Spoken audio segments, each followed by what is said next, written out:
CBS Sports welcomes you to the following presentation of the National Football League.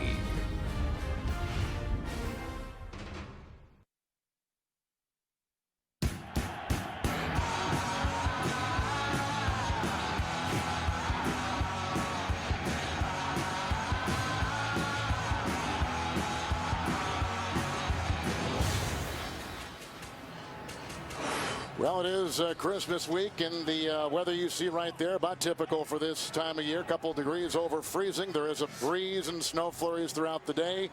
38-year-old interim head coach Todd Bowles, married, father of 4, takes over for Tony Sparano, longtime player in the NFL. Defensive back Chan Gailey and his Bills losing last week in San Diego, 37-10. We have the flip of the coin. The Dolphins won. They have deferred. Carpenter will knock it deep to rookie Justin Rogers, and away we go here in Buffalo. Drop into a knee to the 20-yard line with the touchback. It'll be 1st and 10. Quarterback Ryan Fitzpatrick is coming off his worst start of the season. 38%, picked off twice, but he is over 3,000 yards for a second consecutive year. Yeah, but he has to improve, I believe, on his decision-making and accuracy, something that was missing as part of his game last week out in San Diego. But Fitzpatrick, he's a grinder. He's going to continue to grind, and he's playing with a lot of new parts around him, so they have to improve as well. He'll get it 1st down and 10 at his 20-yard line. The tight end, by the way, Scott Chandler, who's been a major target of Fitzpatrick's all season long, out again with a high ankle sprain. C.J. Spiller got away from Vontae Davis, runs out of real estate on the play, picks up 6 for the Buffalo Bills. Well, C.J. Spiller, boy, if he can get going and help ignite this offense, goes a long way into helping Ryan Fitzpatrick and the Buffalo Bills. And we know how good he is running outside, Kevin. I think he's got to be able to hit some inside to really make a major difference in the offense today. Had 83 yards a couple of weeks ago against the Tennessee Titans. 2nd down and 4. 5-6.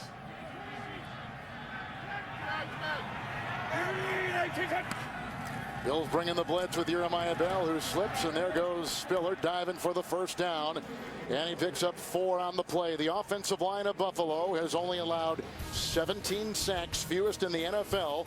The left tackle today is Demetrius Bell. He will start after breaking a collarbone earlier in the season. That's good news for him. The left tackle of the Dolphins, by the way, Jake Long, is inactive. First time in his career. Oh, and after giving up 9 sacks 1 week ago for the Miami Dolphins, they're going to have to improve their ability to protect the quarterback. So Spiller's taken it a couple times. Here is a 1st and 10 from the 30. Leaking through and dropped by Brad Smith. Bell was there. Flag is down at the 27.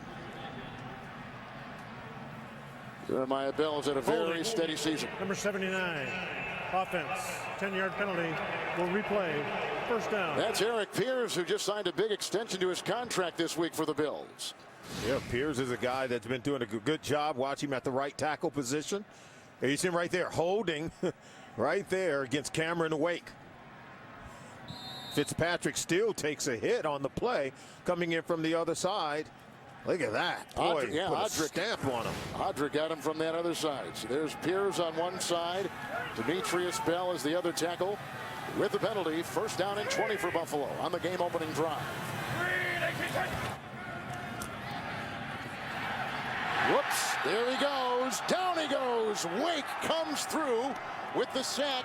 Just his 2nd sack in the last 6 games. His 7th of the year. Eric Pierce, he just comes right around the right corner. Look at this.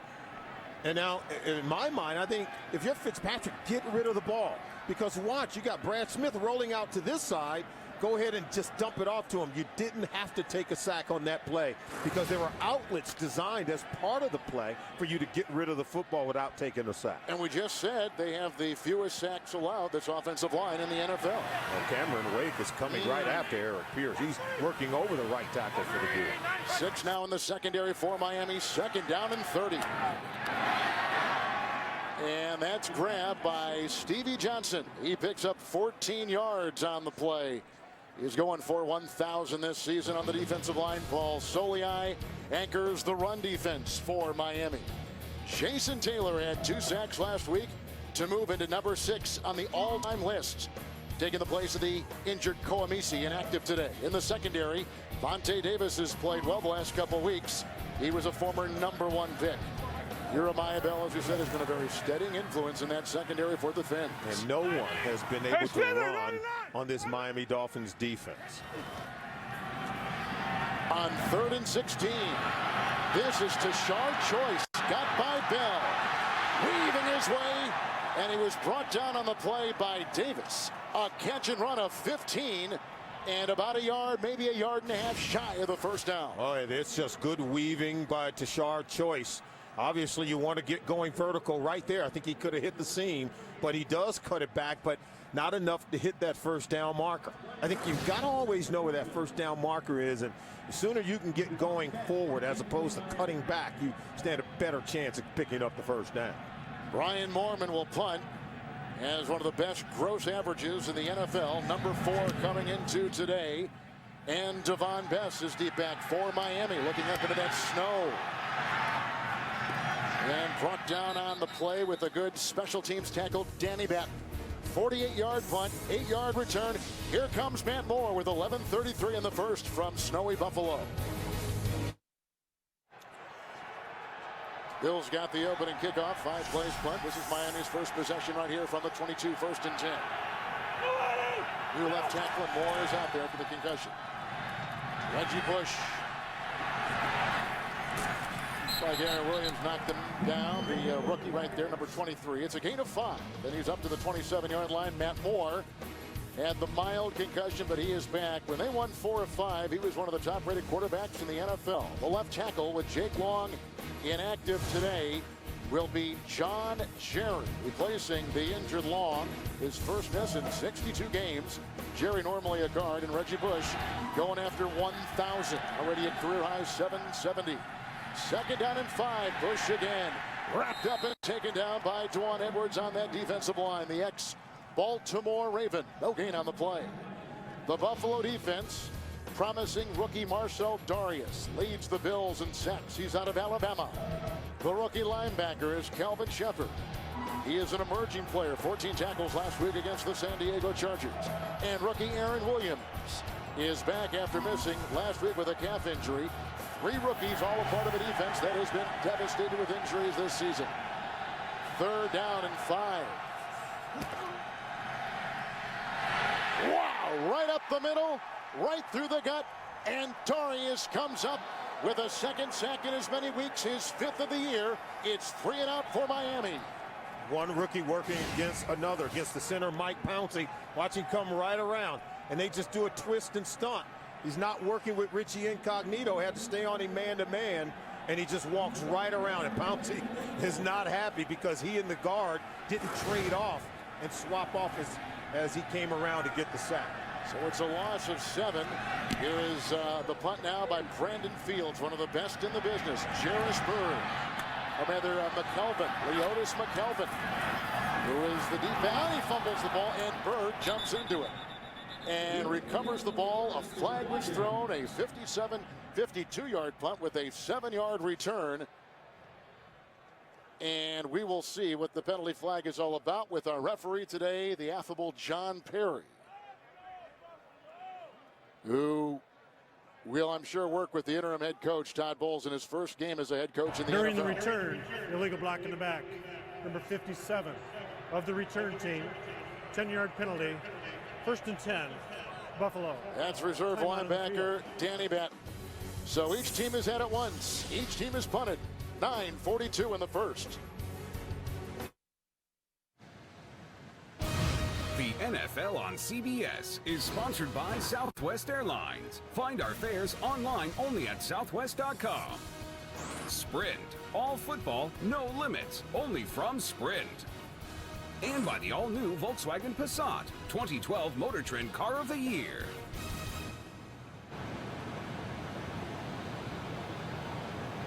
In Niagara Falls in this holiday season, Each team has had it once.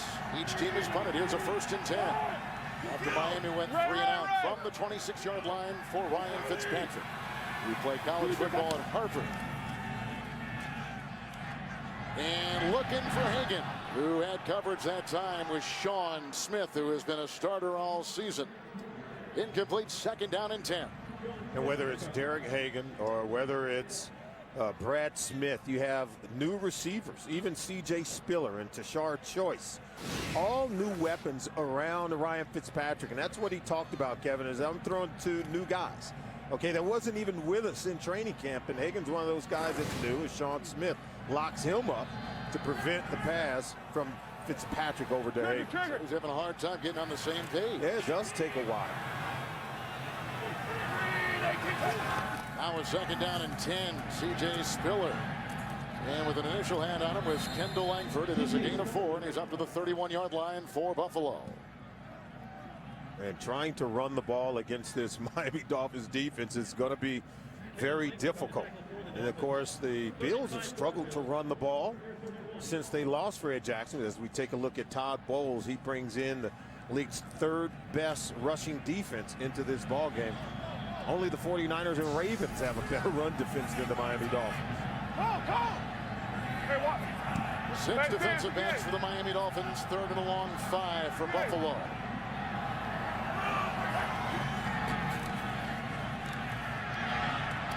That's in back of the intended receiver, Stevie Johnson, who has been here all season. It's 3 and out. Nice coverage on the play by Sean Smith once again. And for a 2nd consecutive possession, Buffalo's got to punt the ball. Yeah, once again, they go after Sean Smith, and he's tight in coverage, doing a wonderful job, locked up against Stevie Johnson. You know, these 2 corners, Vontae Davis, Sean Smith, very good players for Miami Dolphins. And I think one thing lost in a season where they're not going to the playoffs yet again is his defense has played well pretty much all season long, Kevin. So Brian Mormon will punt for a 2nd time. He is a great directional punter. Devon Bess is back inside the 25 for the Dolphins, and this is a beauty. Back to the 6, Bess. And failing on a couple of tackles and finally brought down on the play by the long snapper, Garrison Sanborn. 62-yard punt. Todd Bowles will watch his offense out there for a 2nd consecutive time. As we return to Western New York, Kevin, we ask who has the best chance of turning their interim status into a full-time gig. Is it Romeo Crennel in Kansas City? How about Mel Tucker taking over for Jack Del Rio with the Jacksonville Jaguars, and Todd Bowles replacing Tony Sperano as the head coach with the Miami Dolphins? Will he be able to stay on? It's already been talked about that they're looking for the next Don Shula in Miami. But Todd Bowles, I can tell you, after meeting with him, a promising young coach in the National Football League. And for the Buffalo 3 and out, here's a 1st and 10 for Matt Moore. Reggie Bush, Pouncey leading the way. Pouncey was injured last week, and the tackle made by Darius, gain of 3 to the 35. Todd Bowles named the Miami interim head coach after the Sperano firing. Played 8 seasons in the NFL, mostly with the Redskins. Starting his coaching career in 05 with Dallas, he just sang the praises of Bill Parcells. They all come to Miami, moved there in 2008. A very even keel about this guy. Here is a 2nd down and 7 now for the quarterback, Matt Moore. J.P. Rossman will be backing him up today, the former Bill quarterback. Good time. Bush chased by Barnett and may be good for a 1st down. Up to the 42. Gain of 7 on the catch and run to New York and James Brown. All right, Kevin, Carolina on the board first, Coach. Kevin, it's always love to see that snow up there, but down in Houston, we had 26 yards can to Steve Smith after Houston fumbled by Aaron Foster. Carolina up 7-0. That's been a 1-2 combination that has been working, and this one works. Kevin and Solly. We know the Houston team has captured the division, but, you know, Solomon, you've got to stay a little bit sharp, even though you got to finish off the regular year. That could be a trap game because we know the Carolina Panthers can put up some points, and if you're Houston, you got to stay on track for that #1 seed in the AFC. Here is a 3rd and 1. Kelsey, the slippery Bush. And outside, Kelvin Shepard out of LSU knocks him out of bounds. That is a gain of 3 That is a Miami first down. Look at the 9-year veteran, Chris Kelsey. I think we now know that Reggie Bush can be an every down back in the National Football League. In space, Chris Kelsey, who's good move guy in his own right, still can't corral Reggie Bush and keep him from hitting that first down mark. Reggie Bush said, you know what, Tony Sperano believed in me. I talked to him this week. I hated to see him go. He gave me a chance to be an every down back. Yeah, he did give him a chance to prove it. And, you know, he says, hey, he watched other guys rush for 1,000 yards. He says, you know what, I could do that. He's closing in. 1st and 10. Knocked away. Intended for Marshall.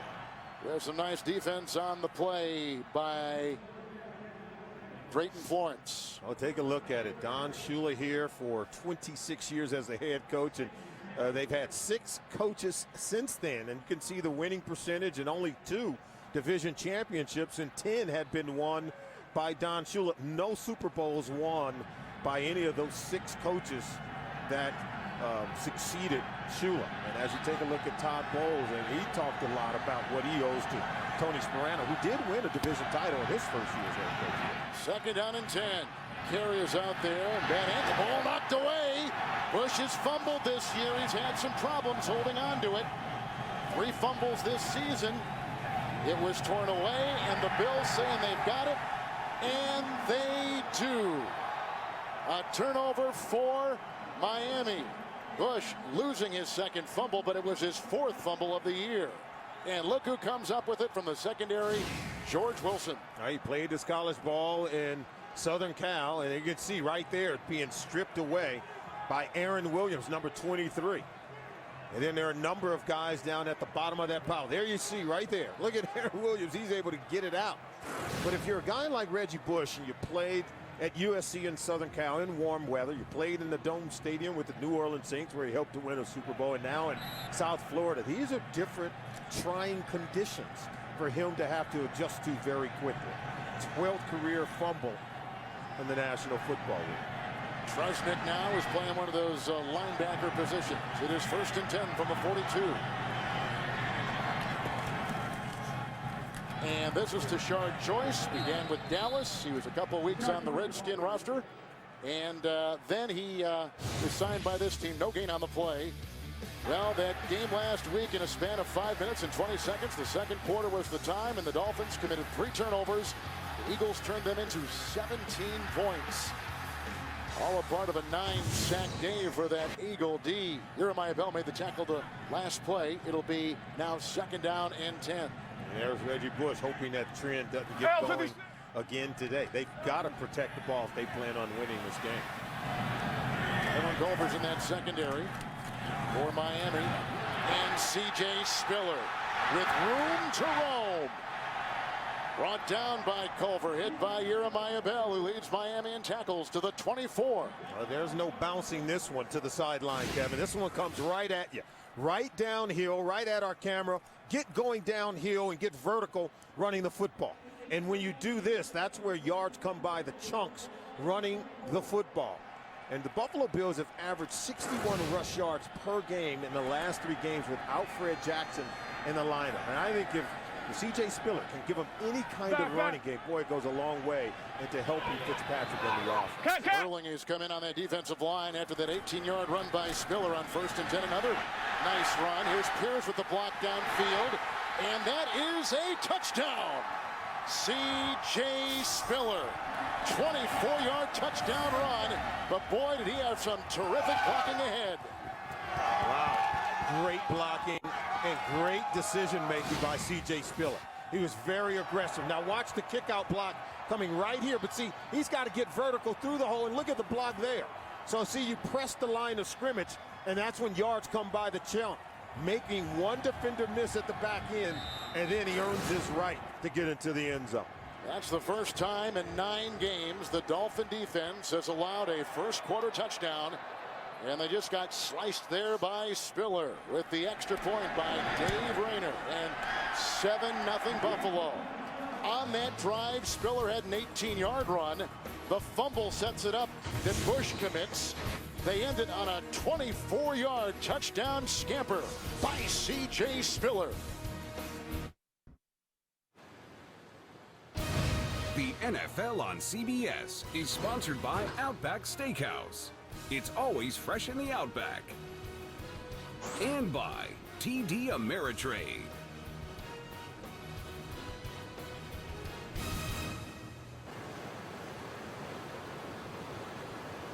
So here on a snowy day in Buffalo, New York, actually Orchard Park, New York, a fumble by Reggie Bush sets up a nice little running display by C.J. Spiller, who takes the place of the injured Fred Jackson. Jackson was injured in Miami against these Dolphins with a broken leg earlier in the season. How about C.J. Spiller chipping in an area needed a lot of production?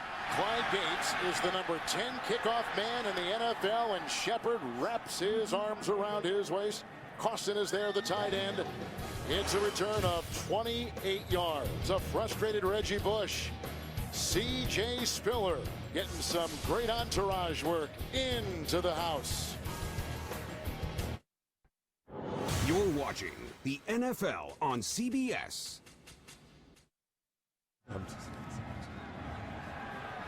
24-yard touchdown run by C.J. Spiller after the Bush fumble. Here now with the third possession, the Miami Dolphins. First and 10 from the 29. Thomas was in the backfield for the first time, and that is caught. Grabbed by Fasano, hit by Bird. 6-yard pickup, 35-yard line. Vote to send your favorite players to the 2012 Pro Bowl in Hawaii. Vote online or with your mobile device at NFL.com/Pro Bowl or text Pro Bowl to MyNFL. That's 69635. Balloting closes Monday night. Promising rookie in the backfield, Daniel Thomas. I don't know if this was in the regular rotation or if this is a response to the fumble by Bush. Thomas taking it. A grab there. The tackle by Nick Barnett on a gain of 3. And he's up to the 38. Well, there's Bush, There and now he's coming back in. And this is a offense that really has gotten off to a tough start because the first possession ended with a sack. The second possession for Todd Bowles ends with Reggie Bush fumbling. So in 2 drives, 8 plays, 8 yards, 1 turnover. Not the way you want to get started on the road here in Buffalo. 2 tight ends. Gates is in 3rd and 1. Bush wrapped up inside by Edwards. He takes up a lot of space in the middle. There's no gain on the play, and the Miami Dolphins have got a punt for a second time in 3 possessions. What did Reggie Bush tell us? He said even in that first game where we won it 35-38 earlier up in Miami, he said we could not run the ball on this defense. He said they were very stout, very difficult to run the ball on. I think he's finding it just as equally difficult to run on this Bills defense today. Well, there's an MVP on this Miami team. It may be the punter, Brandon Fields, one of the best this season in terms of overall punting. Number 3, Leotis McKelvin is back at the 13. It's a 48-yard punt, well placed by Fields in his 5th season out of Michigan State. And tomorrow on, Dolphins come in, having won 4 of their last 6, 4-9 record overall. The Bills at 5 up and 8 down. With 2 to play after this week, and out there goes Ryan Fitzpatrick. And Kevin, you have to wonder if the Miami Dolphins, we talked about them getting off to the slow start, if something, there's a disconnect emotionally. We know how hard they played for their fired head coach and Tony Sperano, and now Todd Bowles taking over. And even Chan Gailey talked about it. Usually when you let a coach go mid-season, the team responds 1 or 2 ways. Either they come out and they play fired up and they play great and overachieve, or they come out and tend to play football. 5 in the secondary, 1st and 10 for Fitzpatrick. Bell had a block at the right tackle. That is Tashard Joyce. And up the sideline he goes. Knocked it out of bounds on the play by Dansby. A gain of 11 to New York. Saints looking for 6th straight, coach. Yeah, in the 41st straight game with a touchdown pass, Drew Brees to Lance Moore. Again, he's 6 behind the record held by Johnny Unitas at 47. 7-3, New Orleans. Kevin, that caps a 10-play, 84-yard drive. Brees looks good. That's huge. And New Orleans is one of 4 teams in the NFC to already clinch a spot in the playoffs.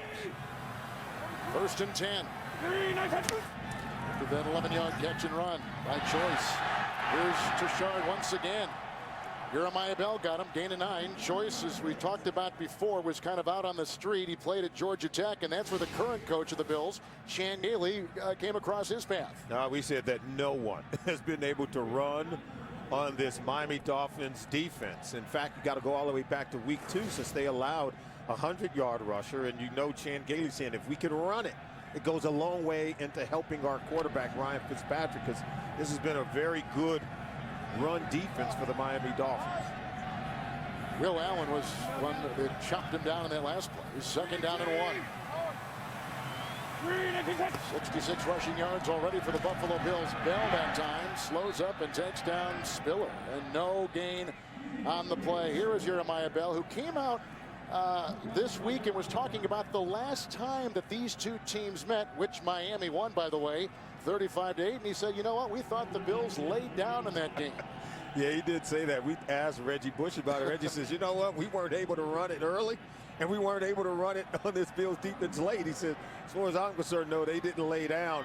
He said, because normally when a team lays down, you're able to pop one in the running game late. So two differencing of opinions between Jeremiah Bell and Reggie Bush. Joyce is back in. This will be the Wildcats.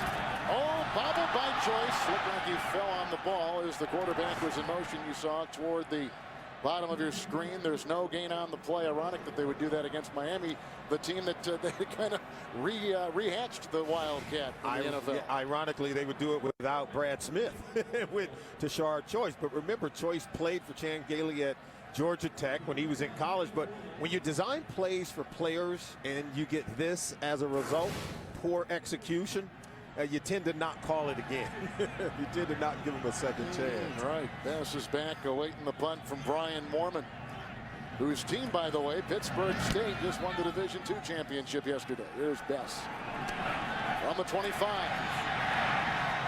Calvin just about hit him. There goes Devon Bess. And brought down on the play by reserve tight end Mike Cawson on a 41-yard punt, a 23-yard return, and maybe, just maybe, a spark for the Finns with 7 seconds to play here in the first quarter. You know, everybody wants to play meaningful games in the month of December. It's because you want to be part of this AFC playoff picture where the Houston Texans have already clinched a division title in the AFC South. Baltimore, they need a win and some help. And if you're the New England Patriots, you get a win today in Denver, you clinch the AFC East division. So a lot of interesting permutations as it pertains to the AFC playoff picture today. Daniel Thomas in the backfield. Joined us late. Jake Long not playing the left tackle today, missing because of the back injury. Great time for Moore here on 1st down and 10. Just by Spencer Johnson. That is caught. That's Clay, the rookie, who's in the secondary and brought down by Wilson. Charles Clay with his 14th reception, a 30-yard catch and run. And as we close the first here in snowy Buffalo, Miami is on the move, but down by 7.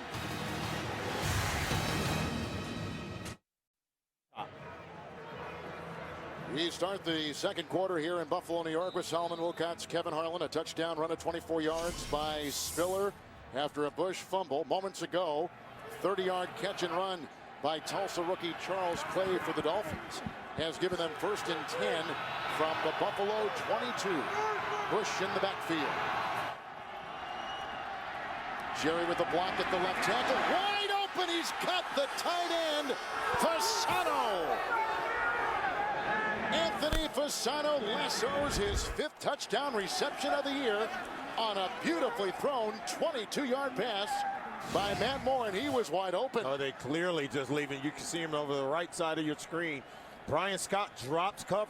Just clearly, number 43 just took his eyes off the tight end, had his eyes locked in the backfield. Look, he jumps outside and he runs right by him. I'm sure George Wilson, who's trying to come over the top, was just thinking, what are you doing? And remember, it was Wilson and Brian Scott who were beaten for 2 touchdowns by the Chargers tight end Antonio Gates 1 week ago.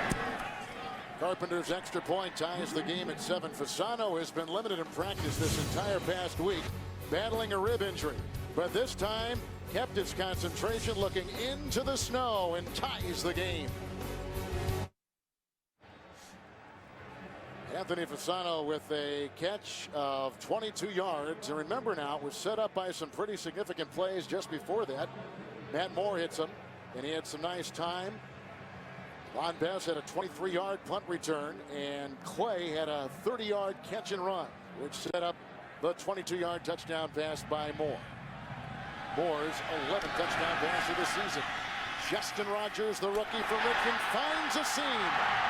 And the kicker, Carpenter, brings him down. Boy, special teams are having their fingerprints on this game. 41-yard return. All right, Rogers, he shot out of a cannon on this one. Good blocking, but see the speed. Very aggressive running as he just gets going vertical with that one and gobbling up yards with the speed. He's getting in on the tackle. Whenever your kicker can kind of fill in there, that usually helps, and Carpenter did just that. Boy, special teams have been a lot different for Miami, getting better and better, it seems, as this season has gone on. Rogers, you see a look at him right there. He was a draft choice in the 7th round. Here is Fitzpatrick. And a touchdown run by C.J. Spiller of 24 yards. He has a 1st and 10 from the 41. A little bit high, looking for Stevie Johnson. The coverage on the play by Vontae Davis as Fitzpatrick pulls himself off the turf. And coming up as a flag has been thrown on the play. Personal foul, face mask, number 79. Offense, 15-yard penalty, 1st down. Eric Pierce, who picks it up. He has started every game on that line this season for the Buffalo Bills. Pierce is off to a slow start, struggling early in this game. Matched up against Cameron Wake. Already been penalized now for the 2nd time. Oh, he's actually outside to the right. There is he right there. And he's just really having a hard time trying to keep Cameron Wake away from the quarterback. Bills staying with the 5 in the secondary. The 2 linebackers, the 4 down linemen. 1st and 25 now for Buffalo back at their 26. Moving right there was Hairston, who is the left tackle. 75. Offense, 5-yard penalty, 1st down. Bell and Hairston are flipping, seems per series on that line at the left tackle to New York and James Brown. Peppers, coach. Yeah, the only offense coming these days in Chicago is from their defense. Julius Peppers on the ground. Strips the ball.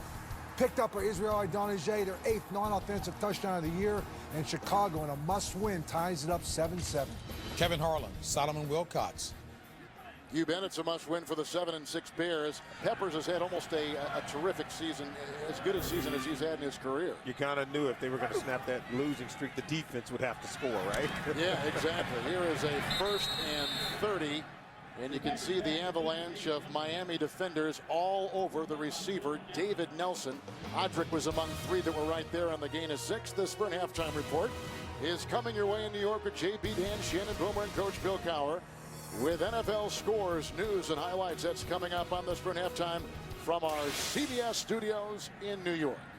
2nd down and 24. You can see the stats up there. Fitzpatrick was 4-6. The offense today by both teams. Dolphins scored moments ago on a 22-yard touchdown pass to the tight end Fasano. Hey, wide line!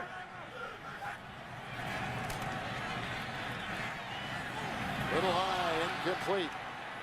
Vontae Davis was underneath, and that ball goes whistling over the head of his prime receiver, Stevie Johnson. Incomplete, 3rd down now. Yeah, we said that Ryan Fitzpatrick struggled last week against the San Diego Chargers. Had by far his worst game of the season. And we said that in this game, the areas where he had to improve was decision-making and accuracy. And you saw, even with good protection, that time on that throw, that ball sailed way high over the head of Stevie. And so he's just got to do a better job of honing in and locking in on the receiver with better technique and fundamental and improve his accuracy. Miami was 6 in the secondary. That's Joyce coming to you there in motion. 3rd and 24. Tashard gets the ball. There's a block by Hagan. And the flags are thrown. And the tackle on the play made by Tony McDaniel and Burnett there. 15-yard catch and run. And like we said, the flag is back at about the 30-yard line. And the gain was to the 41. which would still be shy of the first down. During the run, off holding on the offense, number 80. That penalty's been declined.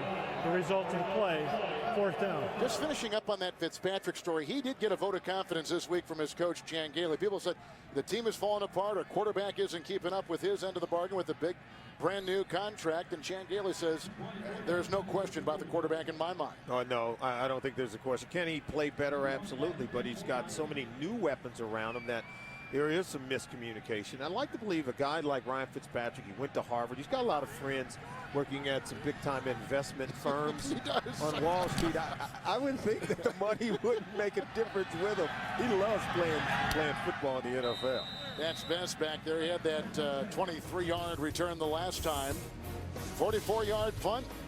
Finns will get it tied at 7. Look at Ryan Fitzpatrick. The NFL on CBS is sponsored by Sherlock Holmes: A Game of Shadows, now playing in theaters everywhere. The Home Depot. More saving, more doing. That's the power of the Home Depot. And by the Ford F-150, available with the efficiency and power of EcoBoost. Here in Buffalo, they have the Buffalo Bills and the Buffalo Bisons in minor league baseball. 1st and 10 after the punt, 3 and out by the Buffalo Bills. Last time the Dolphins had it, they got a 22-yard touchdown pass to their tight end. 1st and 10 here. Moore. Jarris Bird is all over Reggie Bush. It's a loss of 5, and it's back to the 9-yard line.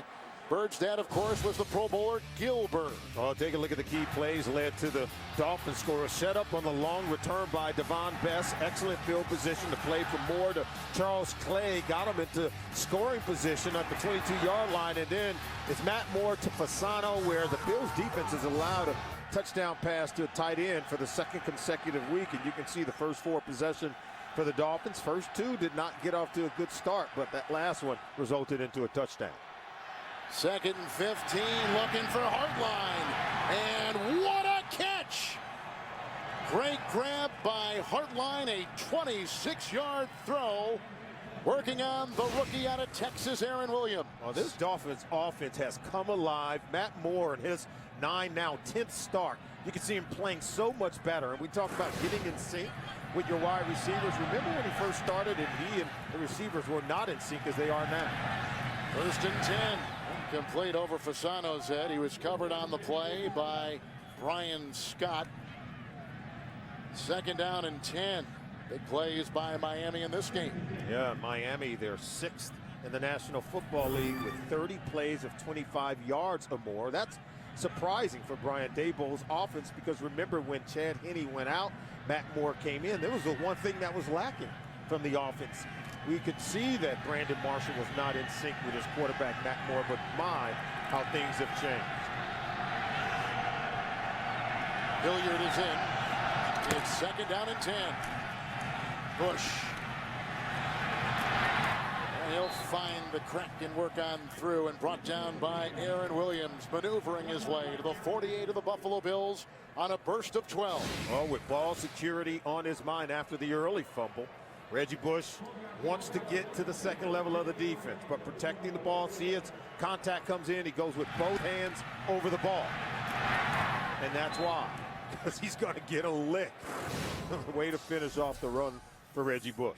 What are your thoughts on Matt Moore? Is he the answer at quarterback for this team, or where do they go from here? He's improved. Let's face it. He's improved. His offense has improved. With 9 sacks 1 week ago, that's not on the quarterback. That's the offensive line. He's got a scramble on 1st down and 10. And that's incomplete. Marshall was defended by a couple guys, including Drayton Florence. 2nd down. Here's some of the numbers on Moore. Well, take a look at it. Remember, their first 3 starts, they were 0-3 when he first came into the starting lineup. But then we talked about it, winning 4 of the last 6.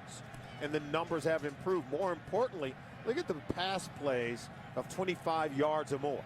14 of them, and touchdown to interception ratio has drastically improved. Already today, they have 3 plays of 25 yards or more. That's what you want in your offense. You recall that Chad Henne went down in week 4, and Moore has come in. Here's a 2nd and 10 handoff to Bush. He's got a block there from Bess. And he maneuvers his way to the 40. It's a gain of 8 for Bush as we take you to New York and James. Giants have won 6 of the last 7 against Washington, Yeah, but the secondary issues continue, JB. Here, Grossman finds Santana Moss 20 yards out, 10-0. And right now, the Giants fans are getting a little restless. That they are. Kevin Harlan, Solomon Wilcox. Boy, the Skins had a good start to the season, and they have faltered. Look at New York there. And after the Cowboys win last night, if you're the New York Giants, you better wake up out of that slumber. Darius just came out of the game, 3rd down and 2. Oh, what a move by Bush. He broke the ankles, and he gets a block from Marshall, and down he goes. Florence takes him away. There is a flag on a late hit. A 28-yard run by Reggie Bush, and faked right out of his shoes was George Wilson. That will make the highlight film. Wow. What a move. Let's see. After the play was over, personal foul. Late hit out of bounds, number 29. Half the distance to the goal. 1st down. 28-yard run. Well, take a look at this. This is going to be the penalty of Drayton Florence. Now, he didn't yank him down, but there was contact. Now, look at this run. And look at the second level. This is like video game material here. Fake to the outside, spin back in. You hit that B button. You only see that in the virtual world of video games, not in the real world, unless it's Reggie Bush. Wilson still looking for Reggie Bush. 1st and goal at the 6 for the Dolphins. Oh, what a nice handoff to Bess. On a little Statue of Liberty, the fake pass to Bush. They give it off to Bess. He picks up 5. I love plays like that. He's down to the 1. And it was George Wilson who made the touchdown saving tackle. And there you see, fake that one and just slip it on the backside. Look at the back off. Oh, it's terrific. Handoff. That's just excellent ball handling by Matt Moore. Fooled everyone except George Wilson. That's good ball handling there. I played with a guy like that in Cincinnati who could handle the ball pretty well. What is his name? On numerous eyes. Oh, he yes, could yes. get that kind of ball handling done. 2nd and goal at the 2. Thomas is in. He's being chased. The quarterback is Moore by Spencer. A flag has been thrown in the end zone. Hold, I think. It's against Buffalo. On this drive, a 26-yard pass to Hartline. Prior to the pass being thrown, holding, defense, number 31. Half the distance to the goal, and an automatic 1st down. That's Jarris Bird with a look at Chan Gailey, a one-time Miami Dolphin offensive coordinator. Boy, Spencer Johnson lays a lick on Matt Moore. Watch after the contact. Look how far he goes flying. Look how far he slides. That's a lot of force. 1st and goal. This is Thomas. He's one of the top rookie running backs in the NFL. Right there, Spencer Johnson at the bottom of that pile. It's a loss of a yard. Chris Kelsey was there too, making the stop. 2nd down and goal for the Dolphins. Well, the Bills defense have allowed a score on 21 consecutive red zone possessions. And in those 21 scores, 17 have been touchdowns. So if they can get a stop here, that would be huge. But the numbers show that they've not been good when placed in these situations. Darius has still not come in from the sideline after hurting his right wrist. They're looking at him on the sideline. Here's a 2nd goal at the 2 for Marshall. Covered by Drayton Florence. That is incomplete. And now 3rd and goal for Miami. Covered by Florence and Jarris Bird. Initially, there is Drayton Florence. Good job, and Bird coming over to help out. You know Brandon Marshall's going to get a lot of attention down inside the red zone. It's going to be interesting. What do you do here 2nd on the 2-yard line? 3rd and 2. You can see the defense allowed a score inside the red zone, 21 consecutive possessions. But it's tough to run on it down here. 3rd and goal. And that is incomplete. Marshall. I couldn't tell if he had his hands on it or not. He did. Jarris Bird, number 31, was the one to come in from the other side, and they intersected. He's going to have his hands on this one. Watch this. Look at that. Oh, Bird knocked it away. He had it. Yep, Bird, I think, knocked it away, and they had the coverage by Brian Scott as well. Carpenter will try to go here for a 20-yard field goal. Fields will hold. And Miami is on top with 8:34 to play in the second. They had it first and goal at the 1. They settle for the field goal, but get their first lead there. Well, we know that Marshall has had a hard time holding on to balls in the end zone, on the field, and he had one stripped that time by Jarris Bird. Deep back here, Justin Rogers on the kickoff by Carpenter.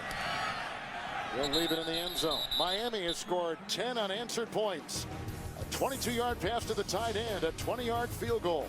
Now Fitzpatrick finds himself down by 3.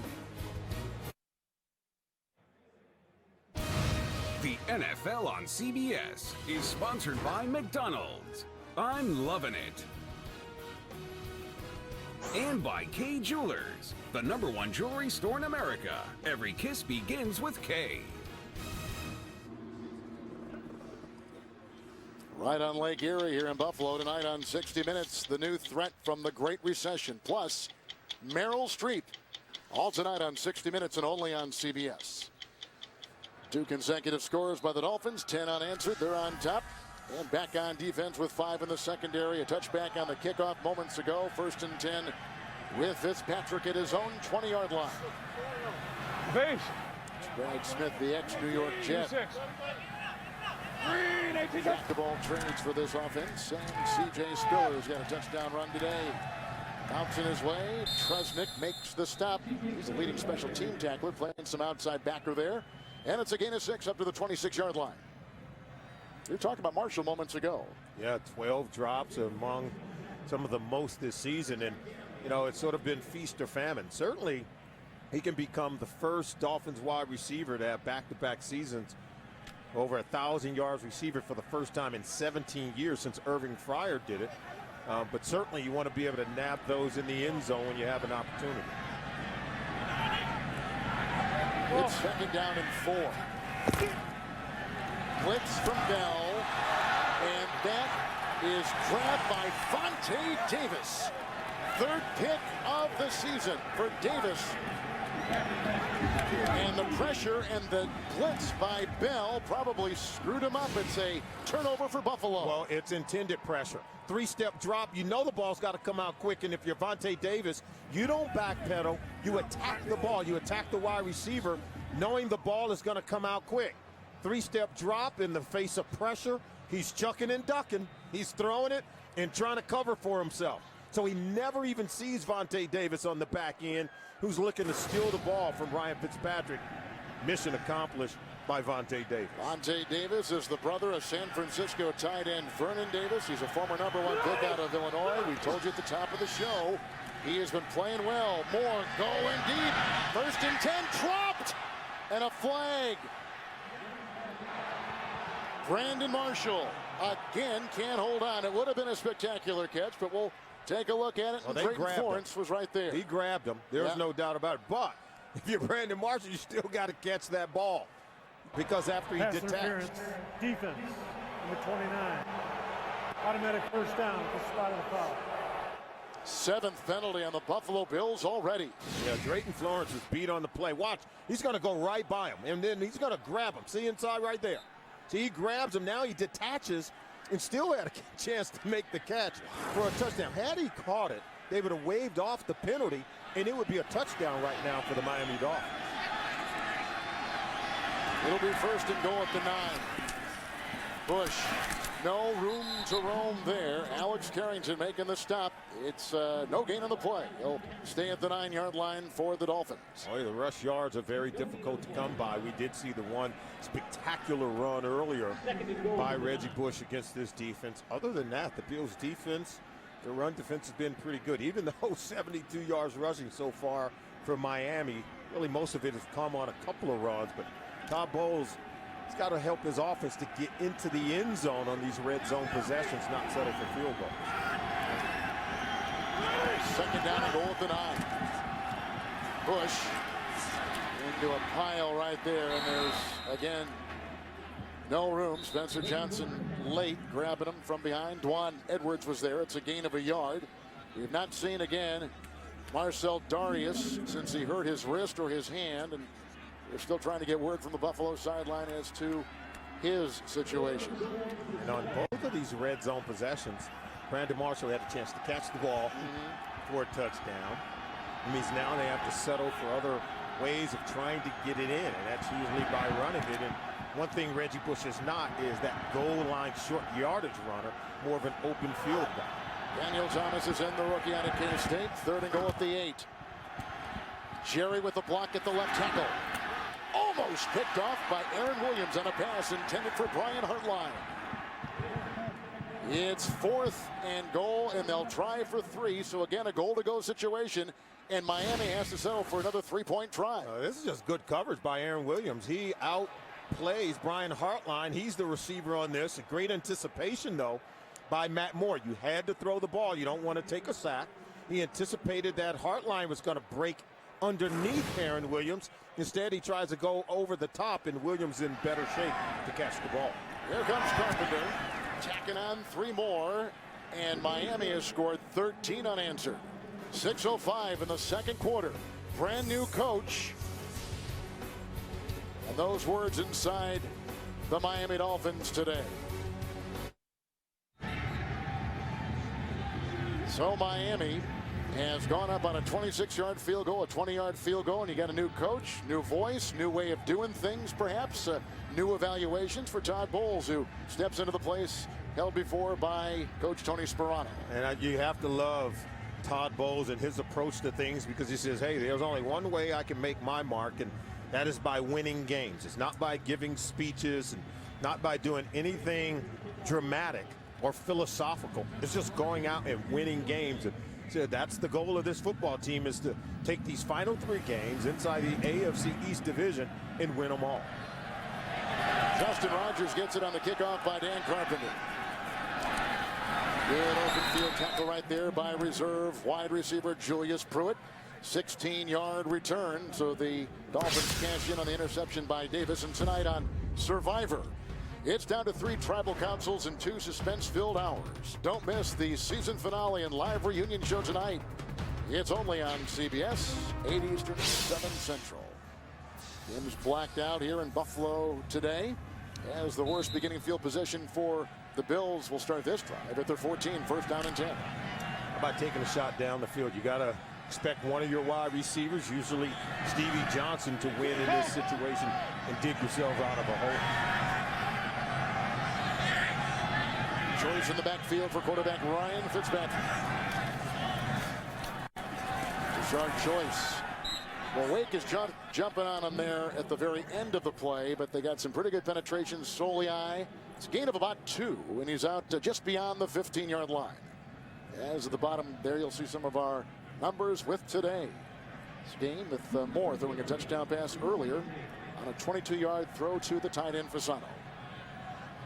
For the Miami Dolphins, what did they want to do? They wanted to protect their quarterback and then get pressure on Ryan Fitzpatrick. They feel like they can win this game at the line of scrimmage on both sides of the ball.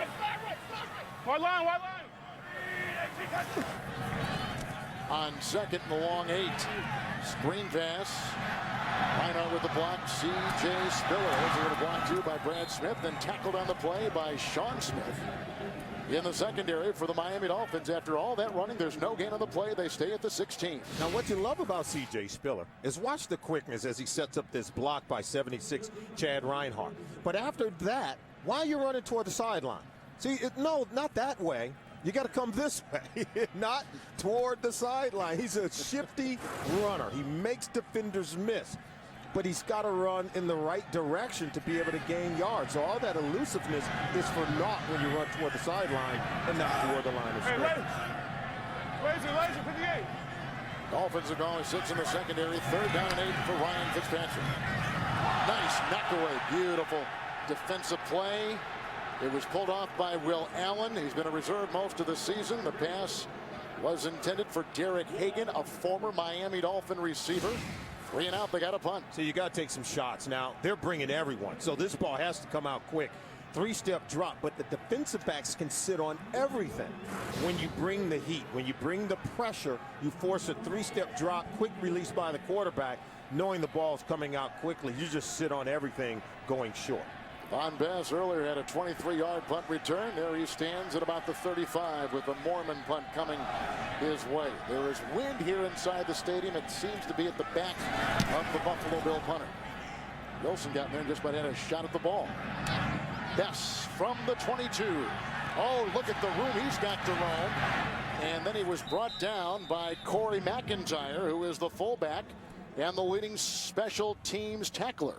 19-yard return and a 61-yard punt as we take a look at the landscape of the NFC playoff situation. Yeah, it is the NFC playoff picture, and the Green Bay Packers, a win today in Kansas City, they would improve to 14-0. They have a shot of clinching home field advantage, particularly if San Francisco loses or tie against the Pittsburgh Steelers in the Monday night game. San Francisco has already clinched their division. The Saints, we said, they've already clinched a spot in the playoffs, and Dallas Cowboys improved to 8-6 and doing a really good job with a win over the Tampa Bay Buccaneers last night.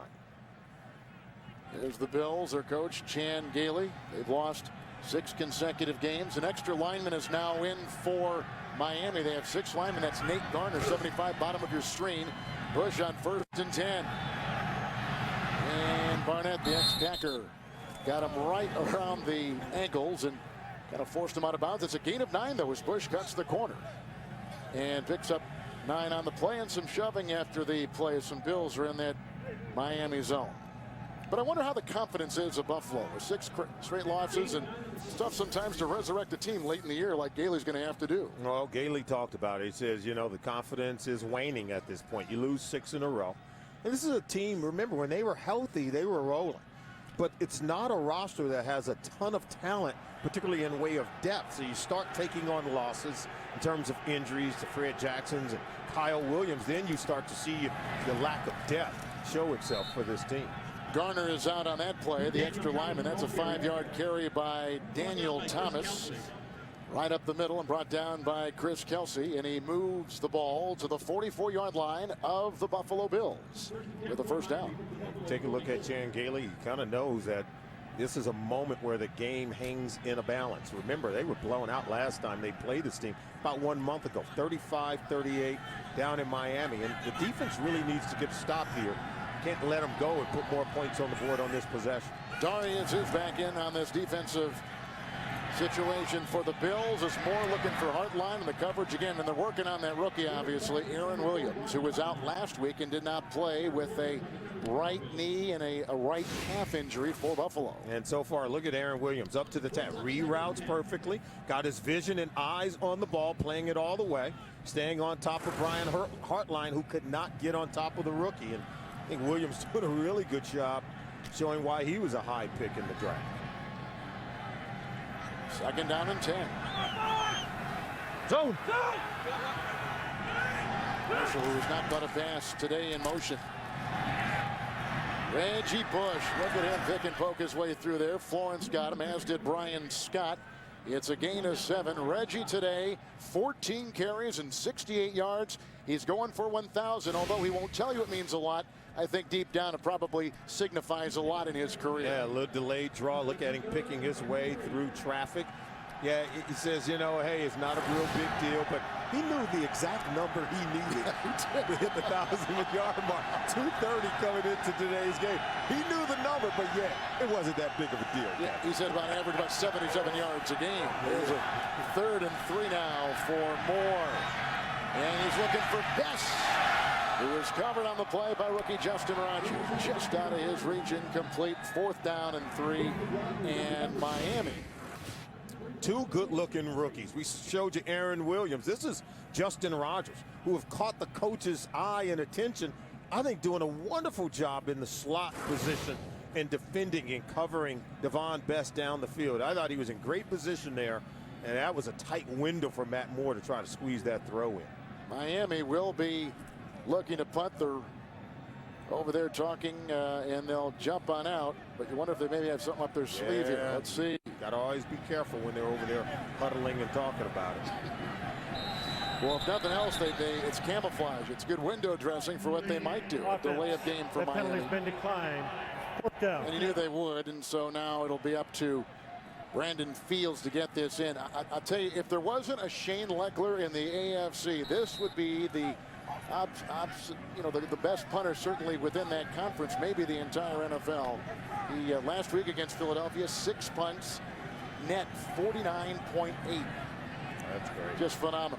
On the average, but Shane Leckler, yeah, he's a weapon in and of himself. Yeah. For the Raiders. Absolutely. There's another flag. In fact, they're all over the field. Ball start. Ball start. Number 50. Offense. 5-yard penalty. 4th down. Well, they declined the delay of game, and they're going to decline this as well. They may have jumped off sides on purpose.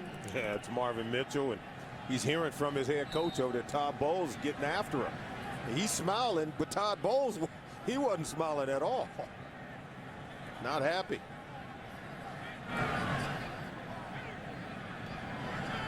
Fields a punt.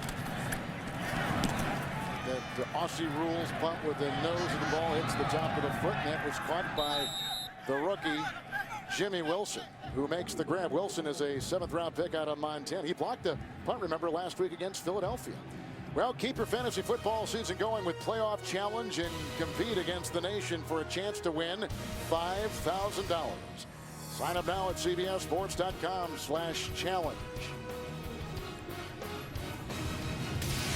So here comes Buffalo. You know, as we continue to talk about the Miami head coaching situation, they are going to keep their general manager, Jeff Ireland. He's going to remain, and he said at the press conference, finding a quarterback this offseason is essential. Now, there's no doubt that his fingerprints are all over this franchise, and especially when you look at the 53 on the roster.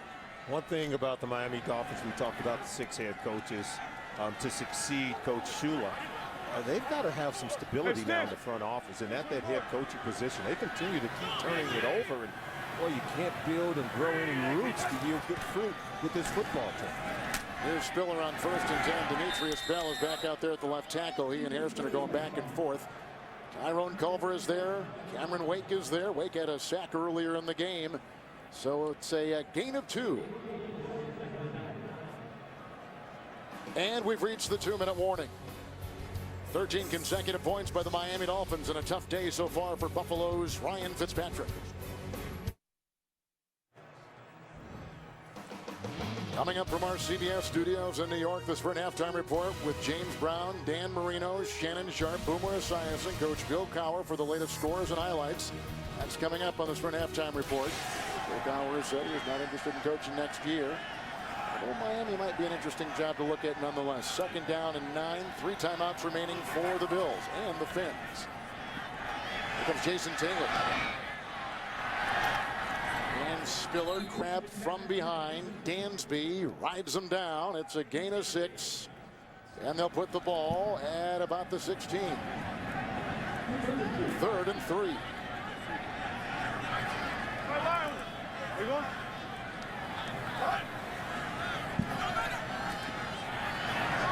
Fitzpatrick incomplete. Stevie Johnson in his sights. He had linebackers in front and defensive backs in back, and now it will be 4th down. They're going to have to punt. After a couple of interceptions last week, and they needed Fitzmagic to return, but they got the sack early on Ryan Fitzpatrick, then the incompletion, and then blitz interception down inside the red zone. Equates the easy points for the Miami Dolphins. They're coming with a lot of pressure, and that's what he's talking about. He said they're bringing pressure, and we don't have anything to account for it. You could see the numbers, 7 of 13 early on in the game to 66 yards and that costly interception. 4th 3 and out for the Buffalo Bills. 6 punts in 8 possessions. Mormon will send this down to Devon Bess at the 35. Got by McKelvin. Quickly runs out of bounds near the 43-yard line. On his own accord, and now he goes into the sideline and getting shoved around just a little bit. So we've got a 7-yard return, a 49-yard punt, and Miami has 3 timeouts remaining and decent beginning field position. And now Matt Moore gets the ball with your good opportunity. 3 timeouts, 1:21 to go in the half. Obviously, he'd like to be able to put together a drive to put some points on the board before heading in at halftime. 1st down and 10. Bush is in the backfield. And Buffalo will line up with 6 in the secondary. Big hole by Bush. From behind, he is brought down by the rookie Rodgers. 14-yard burst for Reggie Bush. 82 first-half rushing yards for Reggie. He's already had 3 of his career 4 100-yard rushing games this season for Miami. 1st and 10. Moore looking for Hartline, and he's got it! What a catch! Another long one for Hartline, who grabbed one earlier for 26. This is a 43-yard strike, working on Jarris Byrd to the 12-yard line of the Bills. Yeah, it's Aaron Williams, 23, gets behind him. Byrd comes over, lays a lick on Brian Hartline, who said, I finally was able to beat the rookie.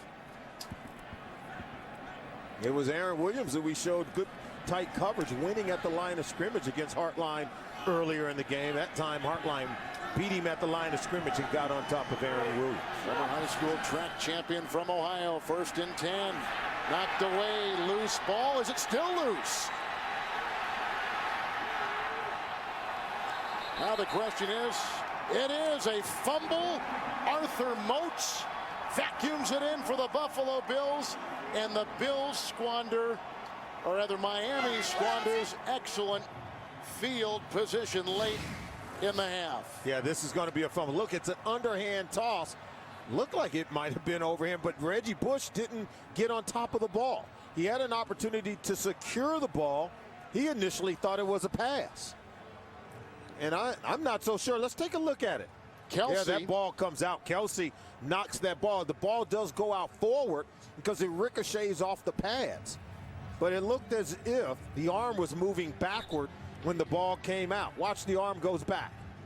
Arm's going back right there. See, that ball comes out and then it goes forward, even though the arm, wow, that's going to be tight. That's real close. Remember, inside 2 minutes, every review is, well, you got to look at that, coming from the official booth run by the NFL. So there is no challenge on the field, but the booth will review it. 26 seconds to play in the 2nd quarter from the Buffalo Stadium.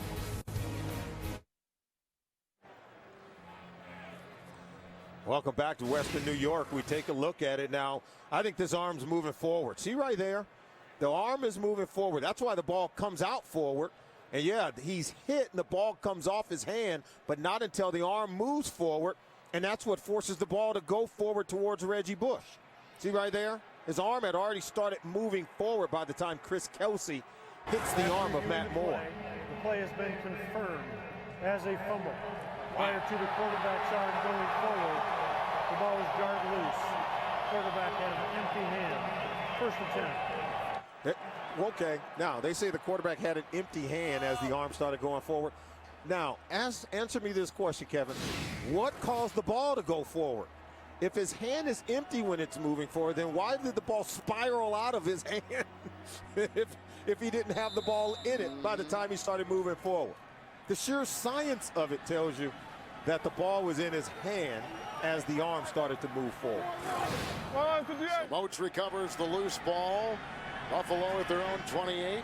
3 timeouts remaining, but just 26 seconds to play here in the 1st half. Spiller blocked by Hagan.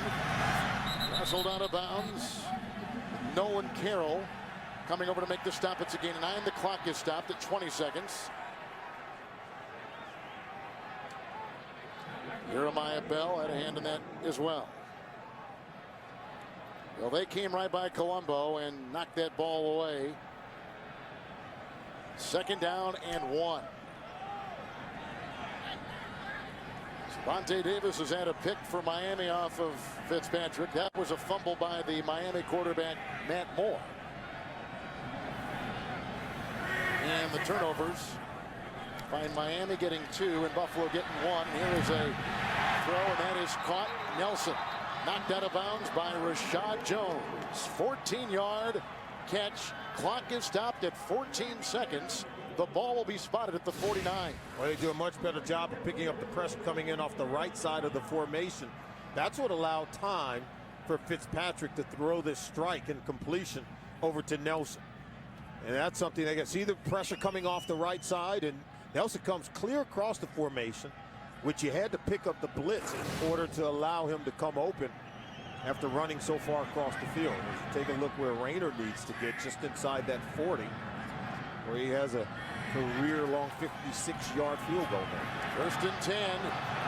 And that was defended. Well, there's a pass by Hagan, defended on the play by Will Allen. Penalty will go on the Miami secondary and on 11-year veteran Will Allen. Pass interference. Defense. Number 25. Automatic first down at the spot of the foul. Oh, that's just Will Allen giving them a play. If you're Todd Bowles, no way you can be happy with the way Will Allen. Just play the ball. Don't play the man. See, look at the ball. Why is he looking at the man? No. And there you see him clubbing the arms of Hagan. That's giving him a free play. All he had to do was play the ball. Maybe you can even come away with an interception yourself. Just poor timing and poor play by Allen. Buffalo uses their first timeout. So again, the Miami Dolphins have fumbled twice. Bush early on led to a 24-yard touchdown run by Spiller.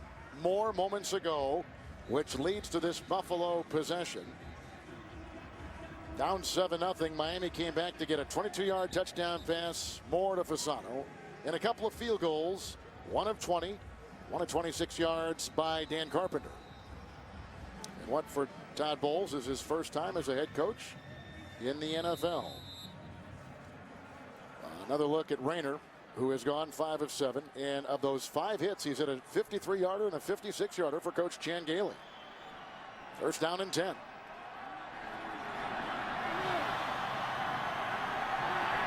Man.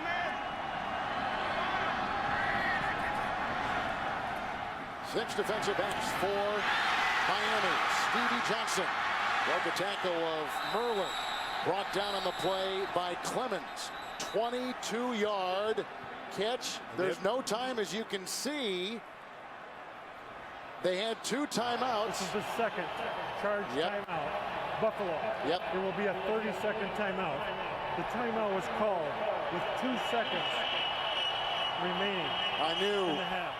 I could see it out of the corner of my eye that they were going to get that timeout in after the catch. This was close, though, because it was. Stevie Johnson kept running as opposed to getting down. He's probably not going to make it to the end. See what? He's still fighting, and now he's down. There's the timeout. C.J. Spiller calling it immediately. So here is Rayner.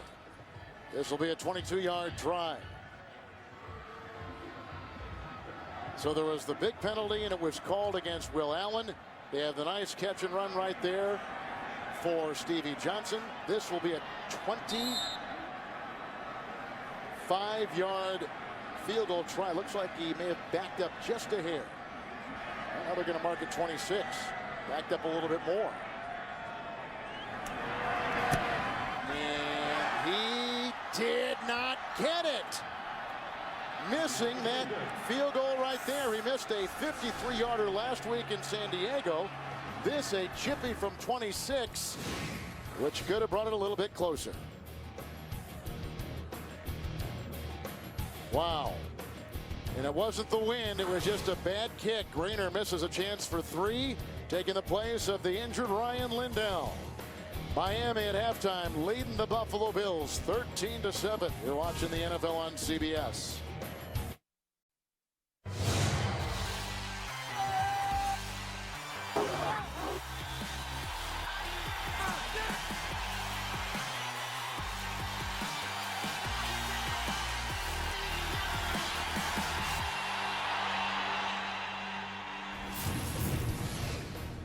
In the wake of a coaching change earlier in the week, the Miami Dolphins on the road leading 13-7 over the Buffalo Bills. Yeah, and despite the Dolphins not getting off to a very fast start here, they have played really well. You have the coaching change, and then the Dolphins come on the road up to Buffalo, and they hadn't given up a first quarter touchdown in their first 8 games, but yet they give up 1 here today. 2 turnovers in the first half for Todd Bowles' group, but yet they still lead on the scoreboard, and it starts with, of course, their quarterback, Matt Moore, able to make some plays. Right now, let's take a look at the Droid Razor play presented by Motorola. Yeah, Matt Moore came out early on. The touchdown pass, Anthony Fasano on the other end. They were able to connect and create some big plays in the passing game. And Matt Moore has played very well. I think this offense now has some teeth. They have good running from Reggie Bush, so you see some balance on the offensive side of the ball for The Miami Dolphins, meanwhile, Ryan Fitzpatrick has got to get it going when it comes to their passing game. They're blitzing him a lot, is Mike Nolan's defense for the Miami Dolphins. He's got to protect the ball and start to connect on some big pass plays down the field. So the Bills, who are not that penalized a team, have 7 penalties, a missed field goal, 0-6 on 3rd down in the first half. Miami, we mentioned this before, 3 red zone possessions, 2 field goals, and a turnover. And Clyde Gates will bring it out to start our second half. And hit by the reserve tight end Clausen. So it'll be 1st down and 10, a 23-yard return. Here comes Matt Moore.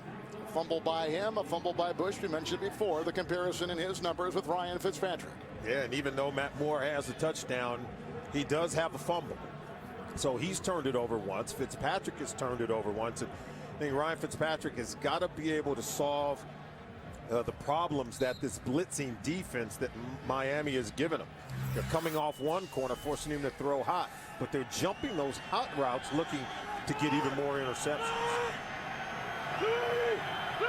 It's 1st and 10. Reggie Bush. Kelsey was there along with Spencer Johnson. It is a gain of 2. He's up to the 22. We talked about the Dolphins. You can see the couple of fumbles on those first half possessions. They've punted it twice. They've had to settle for some field goals. I should say they punted 3 times, but you could see the 2 field goals. Those were opportunities to score touchdowns where there were drops in the end zone, Kevin, by Brandon Marshall that could have been touchdowns as opposed to field goals. 2nd down and 8. And that is caught. Marshall's first catch. Knocked down. Wilson was there. Scott was there. Gain of 6 for Brandon Marshall. And we've got some shoving after the play. And as both teams were going to the locker room at halftime, they share the same tunnel to their respective locker rooms. We were told by the officials there was some shoving and pushing and that the teams had to be separated going to halftime. Well, one thing, if you're the Miami Dolphins, you have to be pleased now where even with Jake Long, their longtime starter at left tackle, out of today's game, they've done a pretty good job of protecting the quarterback, Matt Moore. John Jerry has been there in that role today at that left tackle. Bush was open in the middle. They go for a hard line, and he makes the grab. A gain of 5 in front of Aaron Williams.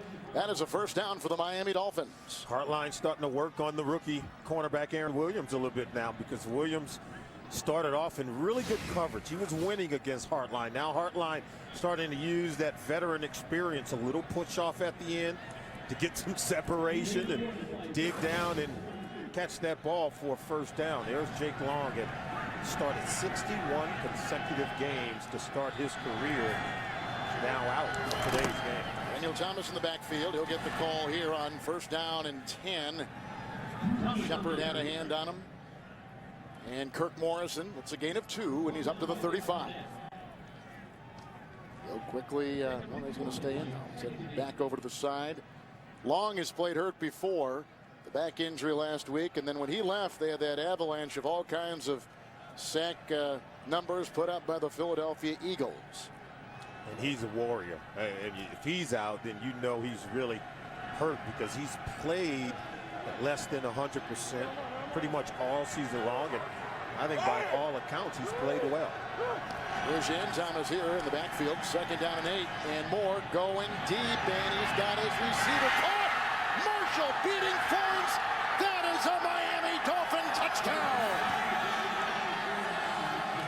65-yard season-long catch for Brandon Marshall. And he is over 1,000 yards to boot on the season. We said that Matt Moore and Brandon Marshall, remember, they didn't start the season in sync, but you can tell now. Perfect throw from Matt Moore, and boy, he dropped a couple early, but none more beautiful than that catch right there by Brandon Marshall. Excellent concentration for the catch and run for a score. Going over 1,000 yards for the 2nd consecutive season with the Miami Dolphins. Plus, he's got 13 receptions this season of 25 yards or more, which is right near the top in the league, and a great catch for Marshall beating Drayton Florence. The extra point goes through for Carpenter. And a great throw by Matt Moore, who throws his second touchdown pass today. Fasano earlier, and Marshall right there for 65.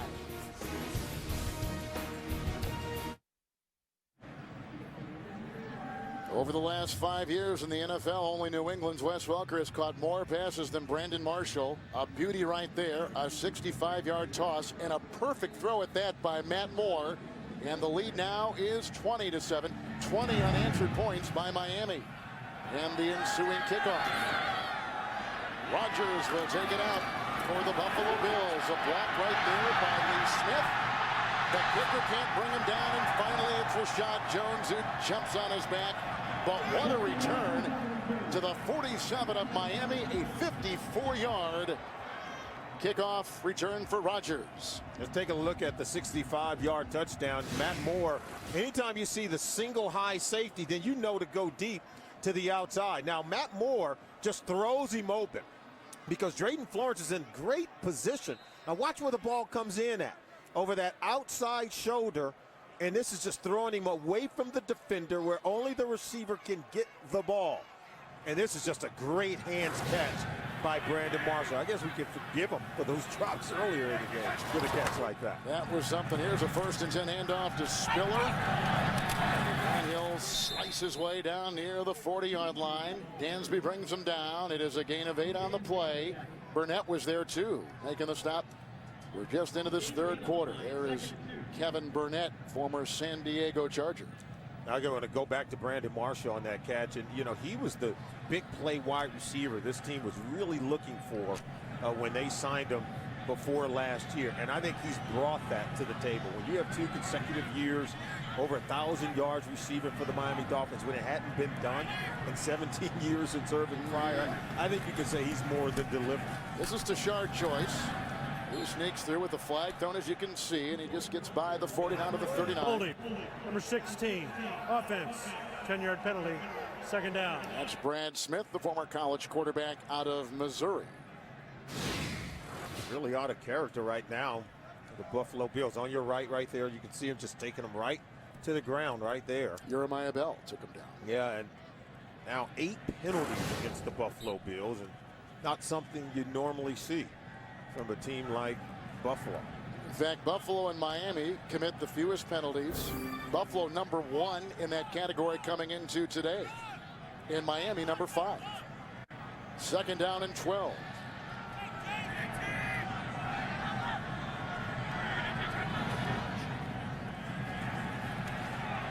He'll go deep. He's got his receiver, but overthrows Stevie Johnson, who had beaten Vontae Davis. Davis had a pick earlier of Fitzpatrick for the Fins. He overthrew him, and yeah, there was pressure in his face, but you got to hit on this one. Wake's going to come in, but up top of your screen, look at this. Wow, he just overshoots Stevie Johnson. But see, the pressure wasn't there until after he had cut it loose. Fitzpatrick looking back at the scoreboard at the other end of the field. Cameron Wake coming in to tattoo Fitzpatrick. 3rd down and 12. Buffalo is not converted a 3rd down today.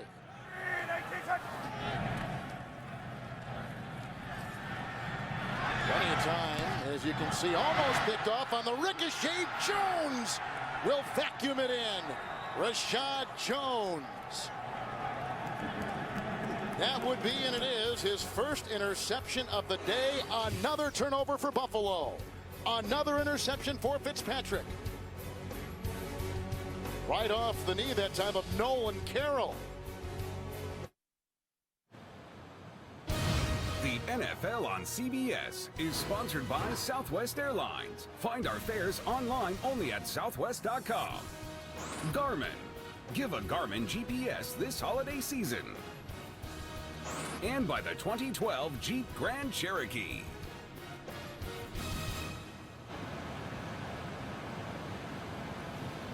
We just had another interception off of Buffalo quarterback Ryan Fitzpatrick, and you can see 7 games this season with 2 or more. That turns it over to the 42 for Matt Moore and the Miami Dolphins.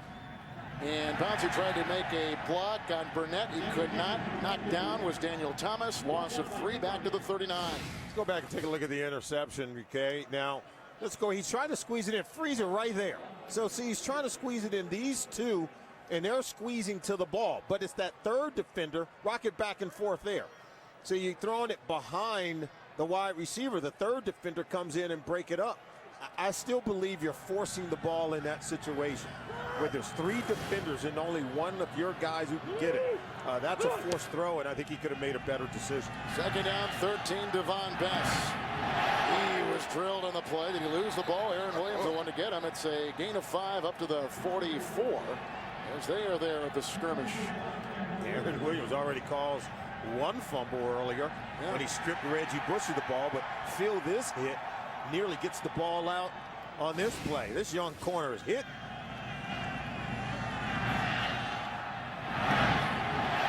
Ball did come out. Devon Bess got it back. Williams knows he laid some leather on that one. Now Bess has fumbled 5 times this season, but he's only lost 2 of those 5. Third down and 8.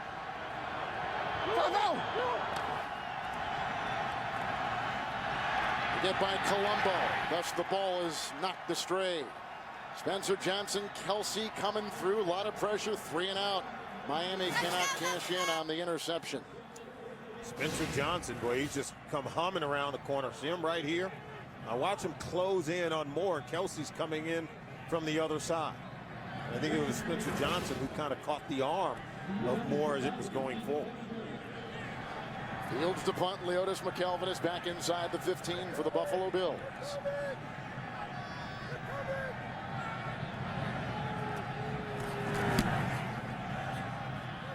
Brandon Fields, they're going to let this bounce, and it goes into the end zone. Touchback to the 20. 56-yard punt. So we'll see if the confidence of Fitzpatrick is shaken at all.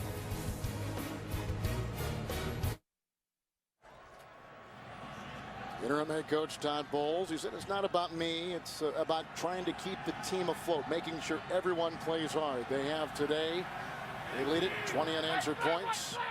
Just punted the ball into the end zone, 20-yard line, 1st and 10 for Fitzpatrick, who will look on the sideline here. Intercepted! A second pickoff for Vontae Davis. Vontae Davis picks up another one. Now, I know everyone's going to look and say, hey, Fitzpatrick's off this game with a 3rd interception. This is not on Fitzpatrick. He trusts that Stevie Johnson is going to contest for the football. And watch Stevie Johnson and watch Vontae Davis. Who goes up for the ball and who doesn't? The guy who goes up for the ball wins. And Fitzpatrick never got the effort out of his receiver, Stevie Johnson, that he expected. He has to go up and contest for the ball, and the coaches are telling him just that. And well, he's arguing at the official now, saying, hey, he pushed off on him. Vontae Davis, he's from Washington, D.C. He was the high school football player of the year in that area. He's come up with 2 big ones, the former #1 pick. Davis out of Illinois. His 3rd NFL season, 1st and 10, Matt Moore. Right to work, deflected by Shepard, incomplete. They were going for the tight end Fasano. As we now go to New York, and here's James Brown. Will Indy get win number 1? Oh, it's looking that way, JB. Going back to pass, Hasselbeck picked off right here by Jacob Lacey. He takes it 31 yards in for the touchdown, and they now lead Tennessee 17-6. 3:48 and counting in the 3rd. Back to Kevin and Solomon. Interesting situation there in Indiana. They're playing for something. They're trying to win. 2nd down and 10. Here is Reggie Bush. And he'll find his way into the secondary and down to the 33 on a gain of 9. And Reggie Bush now today is over 90 yards on the ground. Yeah, there's Fitzpatrick. Oh, look at Hall of Fame quarterback Jim Kelly. Look, he's got words of encouragement for Ryan Fitzpatrick. How about that? That is just awesome. And Jim's always been a class act. Still in the Buffalo area. He's thrown a few of those, and he knows you need wide receivers to help you. You're going to get your name up on that wall where you got to do a lot of winning here in Buffalo, and you got to do it under some tough circumstances and tough weather. Daniel Thomas in the backfield gets the call on 3rd and 1. And tries to reload and was taken down eventually on that play. On the line, Kyle Moore makes the stop. There is no gain on the play. Let's go back to New York and James. A big man's dream, Coach. Oh, Kevin and Sully's defensive touchdowns all over the place, off the play action. Caleb Haney, no, yes. Greg Bryant to 18 yards, bumbling in, high stepping, and right now 21-14. Seattle is leading Chicago. Maybe low stepping, Kevin and Solly. Pete Carroll's got that Seattle team playing. Yeah. And you know what, Coach Coward, we'll allow the defensive guys to high step, but no dancing. 4th and 1. Miami goes for it. Good-looking throw with a great catch. Marshall brings it in. Did he fumble the ball? Florence may have taken it away. They're saying he's down. And they say he's down, much to the chagrin of the Buffalo Bills. Oh, and it's Buffalo's ball. They did get the ball. One said it was down. The other one now is pointing in the direction of the Buffalo Bills. Now remember, tie goes to the offensive player. If both guys caught the ball and had it simultaneously, now flags go up. If both guys had it simultaneously, then it has to be ruled to the offense. And at what point did Drayton Florence pry the ball loose? If it is a turnover, it'll be the second time Miami has turned the ball over inside the Buffalo 25 today. They're having a conference over it. Okay, both guys has the ball. Clearly Marshall had it. Oh, but he took it but away. It looked as if the ball came out before Marshall's knee hit the ground. Is a catch. Then the ball was stripped. It will be Buffalo's ball. After the play was over, personal foul, number 68. Cognito. Miami throwing a forearm. That 15-yard penalty will be added on. 1st and 10. Buffalo. That's the guard incognito. And so we'll see, was his knee down as the ball went loose? We'll see if there's a challenge when we come back.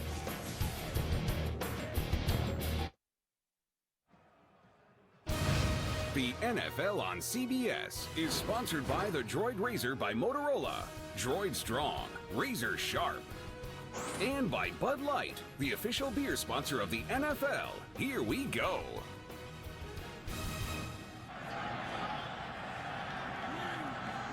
Miami will not challenge. We've looked at the replay. It was indeed a strip by Drayton Florence. Unless the ball goes to the Bills at the 36, 1st down and 10. And off to Tashard Choice, who's grabbed by Solian. Coming up the middle for a gain of 4 to the 40-yard line. Kevin, this is just a great play by Drayton Florence because he's going to pry the ball loose from Brandon Marshall.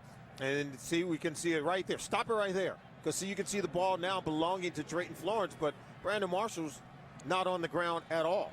While Florence has the ball right there, you can clearly see Blue has the ball.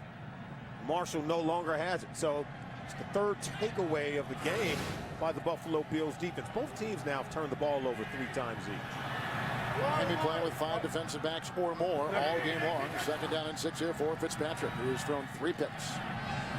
And that is caught by Stevie Johnson. He was working on the defensive back, Tyrone Culver. It is a catch and a bit of a run for 20 yards. He'll be at the 40 of the Fins. What did Jan Gailey tell us about Stevie Johnson? That he runs routes differently, and not even every route is run the same way.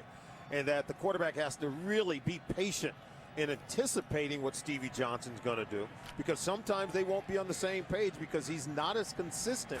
But that's what allows him to get open and constantly beat some of the best defenders in the NFL.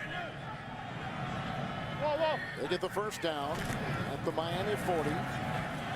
This is C.J. Spiller with Jeremiah Bell riding him down a little bit there at about the 34-yard line, and a gain of 6 on the play. Cameron Wake is on his back too. Oh, Ryan Fitzpatrick just struggled a little bit today, throwing the ball to the wrong team. That's because of pressure.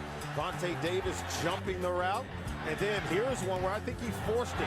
His ball's batted up and then yet intercepted again. And now Vontae Davis comes up with his 2nd interception of the day. Just really outplaying Stevie Johnson and contesting for the ball. And I thought 2 of them he could have played better. I thought on that last one, Stevie Johnson, he could have got more help from his wide receiver. Dolphins turned over 2 times inside the Buffalo 25 today. 2nd down and 4. Choice is by Dansby and knocked out of bounds. Flag has been thrown at the 41. As he turned the corner, picked up 8. 10-yard penalty. 2nd down. 9th penalty on the Buffalo Bills. That ties a season high. Well, they're making some plays, and because of these turnovers and these 9 penalties, I should say, really have caused some good plays produced by this offense to come off the board. Fitzpatrick is now over the last 11 plus games, and down there goes Lee Smith. He's taking the place of the injured Scott Chandler. 2nd down and 14.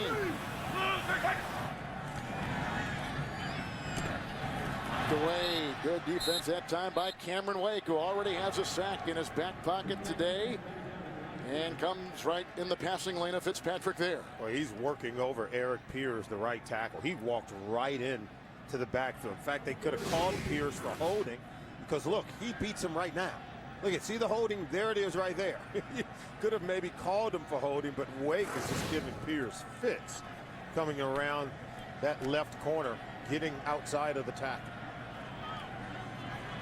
So now 3rd and 14, finishing up that thought on Fitzpatrick. Over the last 12 games, including today, 16 interceptions he has thrown, including 3 today.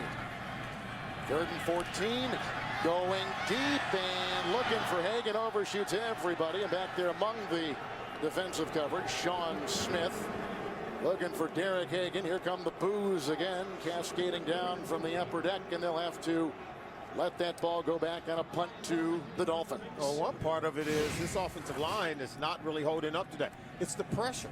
See, when the pocket collapses, he's got to step up. Now you got to get rid of him, because Wake is just walking around Pierce as if Pierce was standing still. He essentially threw that ball away where neither the defense or his receiver could get it. 7th punt in 12 possessions. Mormon boots this.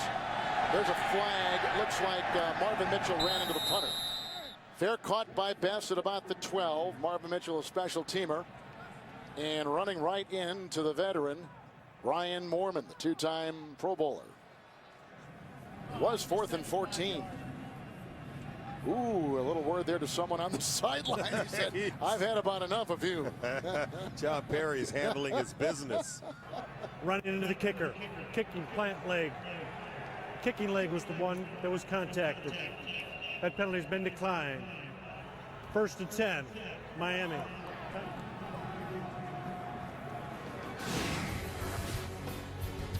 So 31 yards on the punt.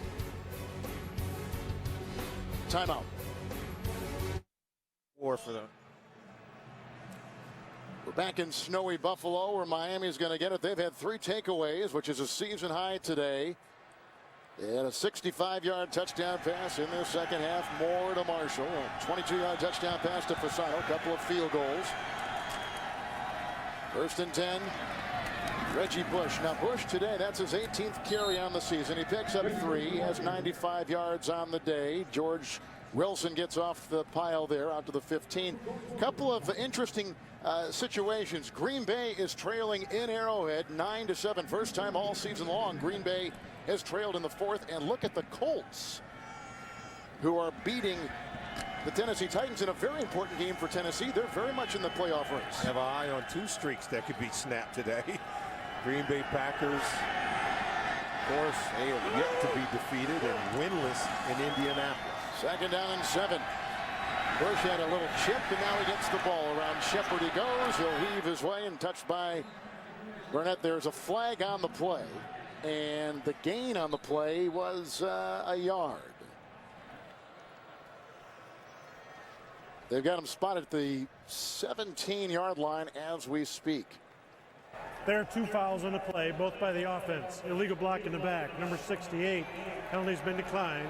Holding, number 74. 10-yard penalty, 2nd down. Well, Matt Moore has made the best of his opportunity today and sat out most of the week, suffering from concussion-like symptoms, and then he recovered to throw touchdown passes to Anthony Fasano, a 65-yarder to Brandon Marshall, a perfect ball for a perfect strike. Matt Moore's improved all season long, Kevin, and we've seen this offense improve. You can see 6 pass plays of 20 yards or more in this game today against the Buffalo Bills defense. Matt Moore originally went to UCLA there a short time, transferred to Oregon State. He was undrafted, went to Dallas, Wave, went to Carolina, started a couple games there. In fact, 5 starts last season. And now is a Miami Dolphin. As an unrestricted free agent. 2nd and 15. Hardy Bills fans. They need the 24. Oops, somebody moved. That our friend John Jerry there at that left tackle. Only one sack allowed by the offensive line today, by the way, for the Dolphins. False start. Number 74. Offense. 5-yard penalty. 2nd down. And he's taking the place of Jake Long. Hurt his back last week. Did not practice this week. 61 consecutive starts coming to a close. Well, he knew the pressure was coming off this right side. Now watch him move right there. Right there. That was a run play, too, because he was blocking down. Now he's marooned down at his 3. 2nd and 19. Reggie Bush. Grabbed by Spencer Johnson. It is a gain of 3. To the 7-yard line goes Bush. Spencer Johnson. Spencer Johnson. Look at number 91. Watch him come off this block. And then watch him go ahead and reposition himself to be able to keep Reggie Bush from popping that one, because I thought it was good blocking up front, except they forgot to block number 91. Yeah. Former defensive lineman who now plays in a upward stance. He plays linebacker. 3rd and 16. Bush, by the way, 2 yards away from 100 on the ground. They need the 24. Reggie Bush looking for blocking. Florence forcing him out of bounds, and it'll be shy after a little run right there of 6. On the day, 103. Kelsey makes the stop. They got a punt. No, we said something about C.J. Spiller running to the sideline, and I got to go downhill, Reggie. Got to get going vertical. You can't get to that first down marker out there. You had way too far to go. Something to be said about taking a direct path to that first down marker. See what kind of hang time the punt by Fields brings Miami. Leotis McKelvin at the 32. Hang time of 4:41. Great special teams pursuit and tackle on the play. Jimmy Wilson comes up with the play, and Wilson, the rookie from Montana, 55-yard punt. Only one network launched the most new hits this season with shows like Two Broke Girls, Unforgettable, and Person of Interest. Only CBS. So from the 30-yard line, the Buffalo Bills will have it 1st and 10. Their quarterback has thrown 3 interceptions. The only touchdown is an early game 24-yard touchdown run by back C.J. Spiller. Costin, 83, now becomes the full-time tight end because Lee Smith was injured. He's the backup tight end. Chandler, the starter's out. Oh, and another big-time hit. That was turned in by Randy Starks. That is the 2nd sack. It is a loss of 5. It's back to the 25. Starks gets his 2nd sack on the season. How does Fitzpatrick hold on to this ball? Look like he's about to throw it, and then runs right into Starks. Feel the pain. He was hit hard, and then he hit the ground hard. He was a great basketball player growing up with Starks in the Washington, D.C. area. Then moved to football. Went to Maryland. 2nd down and 15. A lot of defensive backs for the Dolphins. Underneath. That's caught by David Nelson out of the University of Florida. It is a gain of 6. He has a career year going here in his 2nd NBA or NFL season.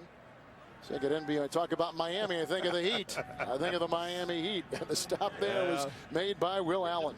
Sure, the Dolphins and Stephen Ross and Jeff Ireland, they want to put it into that. They want to put Dolphins back on the map. And look at, you can see this Bills offense 0 for 8 so far on 3rd down. In the previous game earlier this year, week 11, they were 0 for 12 on 3rd down against this Dolphins defense. 3rd and 9.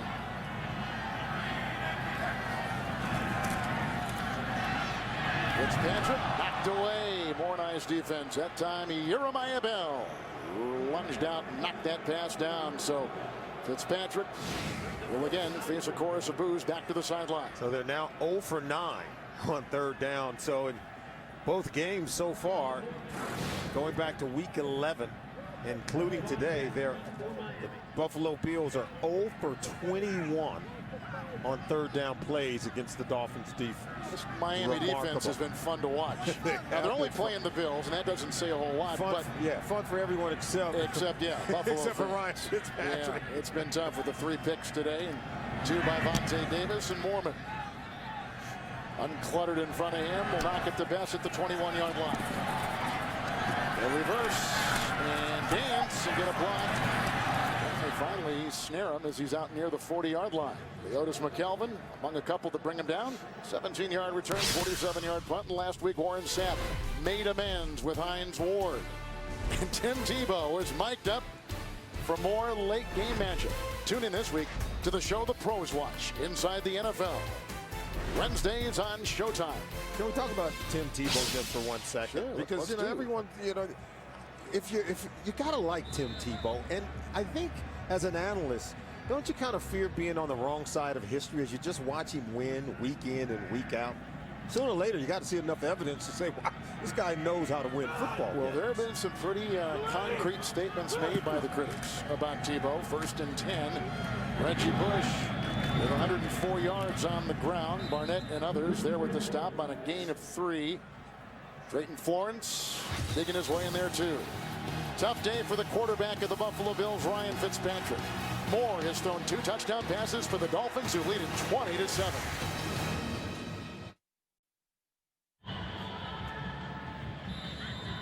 Starting the 4th quarter here in Buffalo. We're into 2nd down and 8 for the Miami Dolphins. Bush in the backfield. Marshall's caught a 65-yard touchdown pass from Moore. They got a 22-yard touchdown pass to Fasano. Reggie Bush makes a miss again.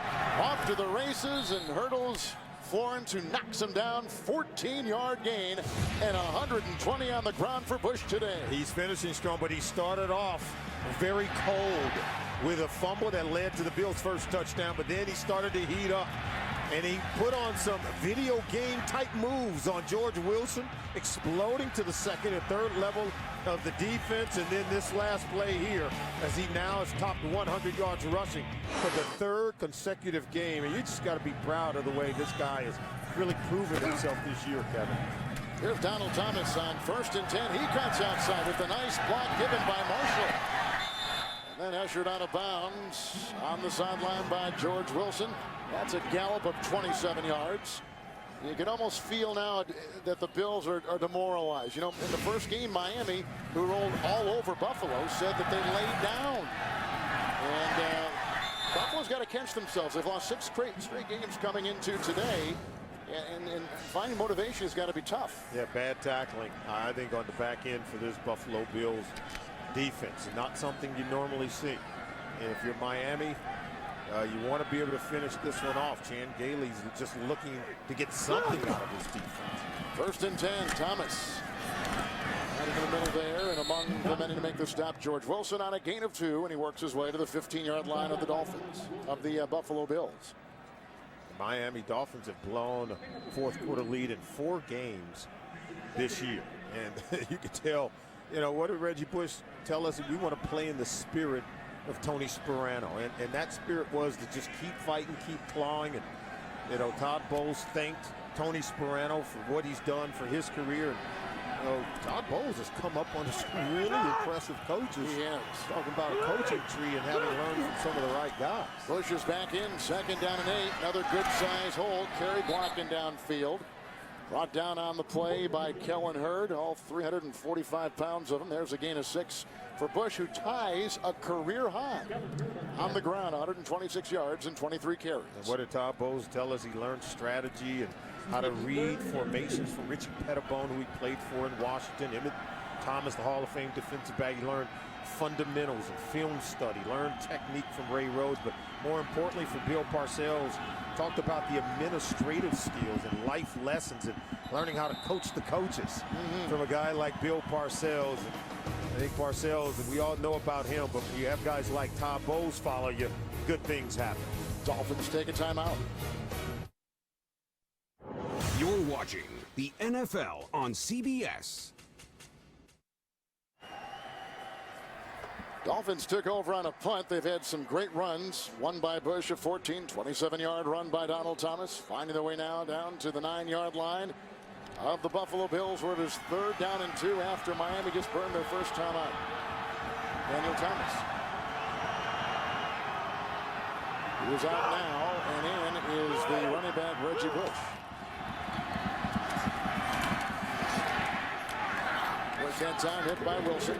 Gain of a yard, down to about the 8. Reggie Bush running hard. He said, you know, it was a different role for him, Kevin, in New Orleans, where he was expected to just play his role. And I think rightfully so, where he won the Super Bowl championship, and yet so many weapons on that offense, that his role was as a 3rd down guy. But what did he say that has been his kryptonite? Pass protection. That's another thing he wanted to work on here coming to Miami. Already 2 for 2. Carpenter will try to make it 3 for 3 with another field goal. A 16-point margin, 23 unanswered points by Miami and interim head coach Todd Bowles.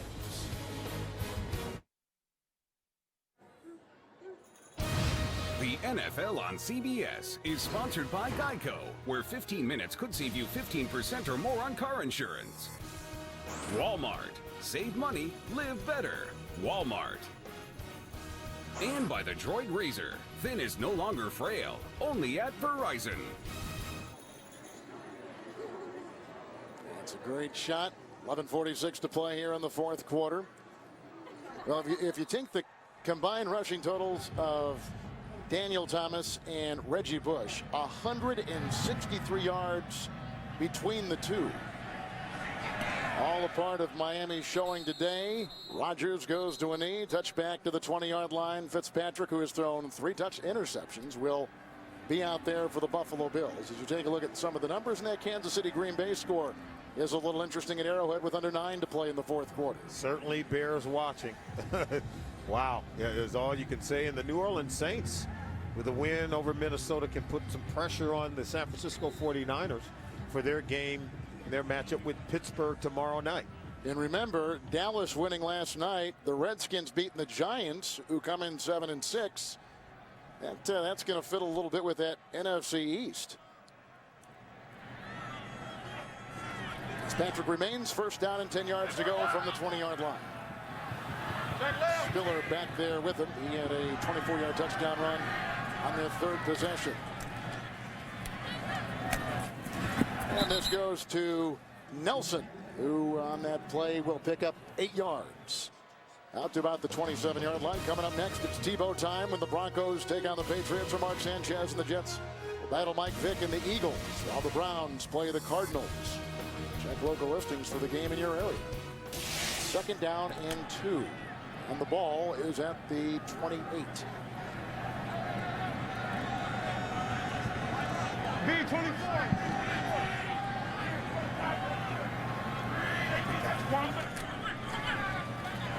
C.J. Spiller brought down by Cameron Wake. He's got a deflected pass today and a sack for the defense of the Dolphins. 8-yard pickup, and that is a 1st down. They'll put him at about the 36. Interesting conversation with 15-year veteran Jason Taylor, longtime Miami Dolphin, and kind of admitted to us that this will probably be his last trip to Buffalo, as he looks to play out what has been a great career. Nelson again on 1st and 10, grabbed by Will Allen. That is a gain of 6. Little hurry up going on now to about the 43-yard line.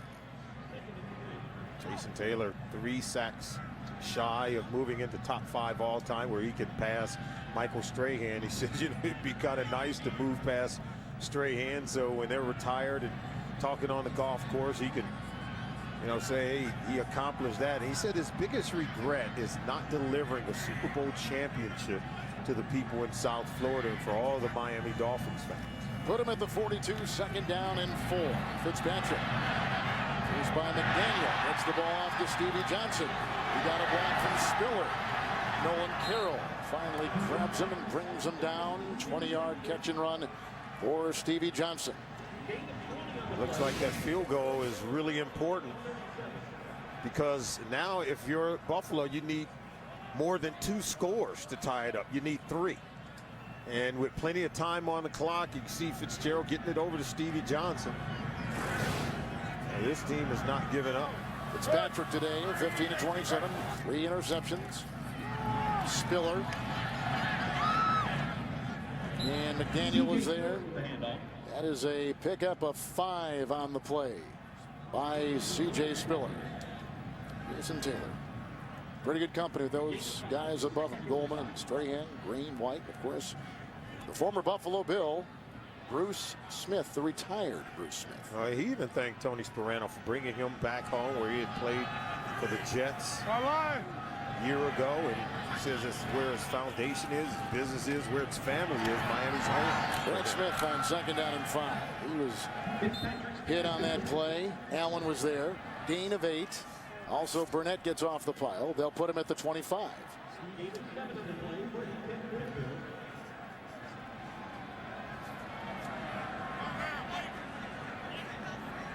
First down. You can see all the defensive backs that the Dolphins have. Plus, they're dropping Dansby deep back in coverage. Underneath they go. Screen pass to Spiller. Herbert the center with the block and hit there by Sean Smith. Catch and run of 11 yards, putting him at the 14-yard line. And you might say, well, why are the Bills able to move the ball now when previously they had not been able to? As you take a look at the screen play over to C.J. Spiller. But Mike Nolan's defense right now, they're not coming after Ryan Fitzpatrick as they had earlier in the game, where they were blitzing him seemingly on every single play. Working with 6 defensive backs. Miami digs in, 1st and 10 from the Dolphin 14. Fitzpatrick, Johnson, Monte Davis with the hit. Davis has got a couple picks today. 5-yard gain right there, and the ball at the 9. You saw those red zone numbers when they were 5-2 in those first 7 games. They were phenomenal. 25 red zone possessions, they scored 17 touchdowns, where in these last 6 games, 15 red zone possessions, only 5 touchdowns. So there's 10 other times where they're leaving points on the board. Choice in the backfield, 2nd down and 5 for Fitzpatrick. Grabbed, still on his feet. They blew the whistle. He was in the grass. Odrick was there. Should a big guy ever do a Pee Wee Herman dance? Well, a big guy doing that dance, and you can see Taylor and Odrick both coming after the quarterback. Odrick just does a wonderful job getting pressure and beating Andy Levitri to come away with the sack. That for Odrick with the loss of 10, his 5th sack. The ball pushed back to the 19. We've got a timeout on the field. Timeouts now even at 2, 7:17 to play here in the 4th quarter. The Bills are driving, 19-yard line of Miami, 3rd down and 15.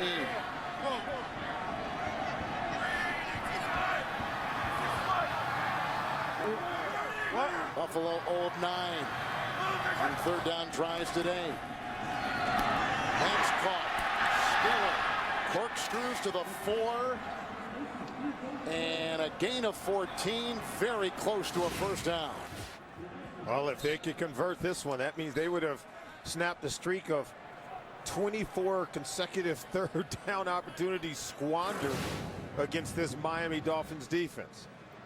Kevin Burnett made the hit, the linebacker for the Miami Dolphins. And now here we go with a measurement, which will afford Fitzpatrick some time to talk things over with Chan Gailey. Well, it goes all the way back to last year, Kevin. The Bills offense has struggled on 3rd down against this Miami Dolphins defense.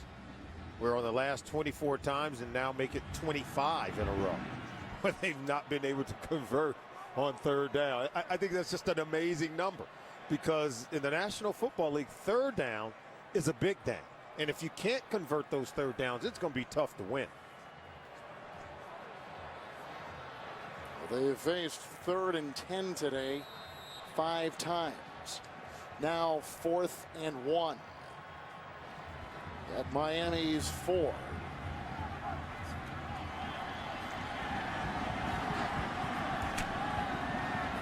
Patrick is on the line. Merling is in there. Taylor and Wake. Burnett all on that line. 4th and 1. Inside. And Fitzpatrick on the quarterback sneak. Oh, he's got it. Wake grabbed him, but he's down inside the 3. So on the gain of 2, it becomes 1st and goal for the Buffalo Bills. Well, they get a push, second effort. Look at this. C.J. Spiller just, you can see the offensive line get some movement. Fitzpatrick runs right behind him. Get some real well-designed plays down inside the red zone for Chan Gailey's group. We've seen it before. 1st and goal at the 3. Spiller among the 5 that are wide for Fitzpatrick. That is a touchdown. Spiller, 3-yard catch. His 2nd touchdown today. So under 6 to play. A couple of timeouts. Looks like they're going to go for 2. Yeah, they're going to go for 2. He's working against Carlos Dansby. Just beat him inside early, right away. That's way too easy. Anytime you're man-to-man defense, you can't allow the offensive player, that receiver, to get across your face. There's no help inside. It's going to force them to go back outside for the long throw. They'll try for 2.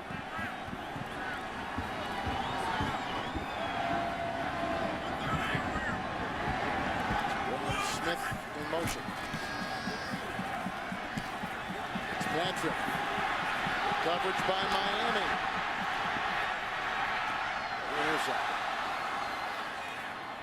And that is Burnett, who is brought down by Reinhardt. So they don't get the 2. They're down by 10.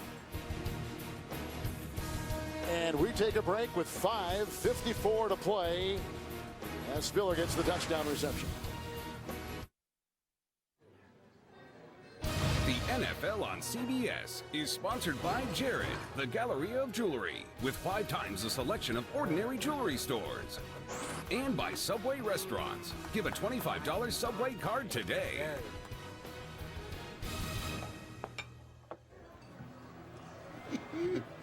The tech of the year. Donnie enjoying some wings here in Buffalo. 12-play, 80-yard drive. It took a long time, and there's not a lot of time with which to work. 5:54 to play here in the 4th. The kickoff is going to come from Rayner of the Buffalo Bills. Von Bess is back about the 15-yard line. Little chip shot here, as you might expect. And they're caught. Did he raise his hand? I couldn't tell if he raised it or not, but he goes down, obviously, as you can see. And so down it goes at about the 24.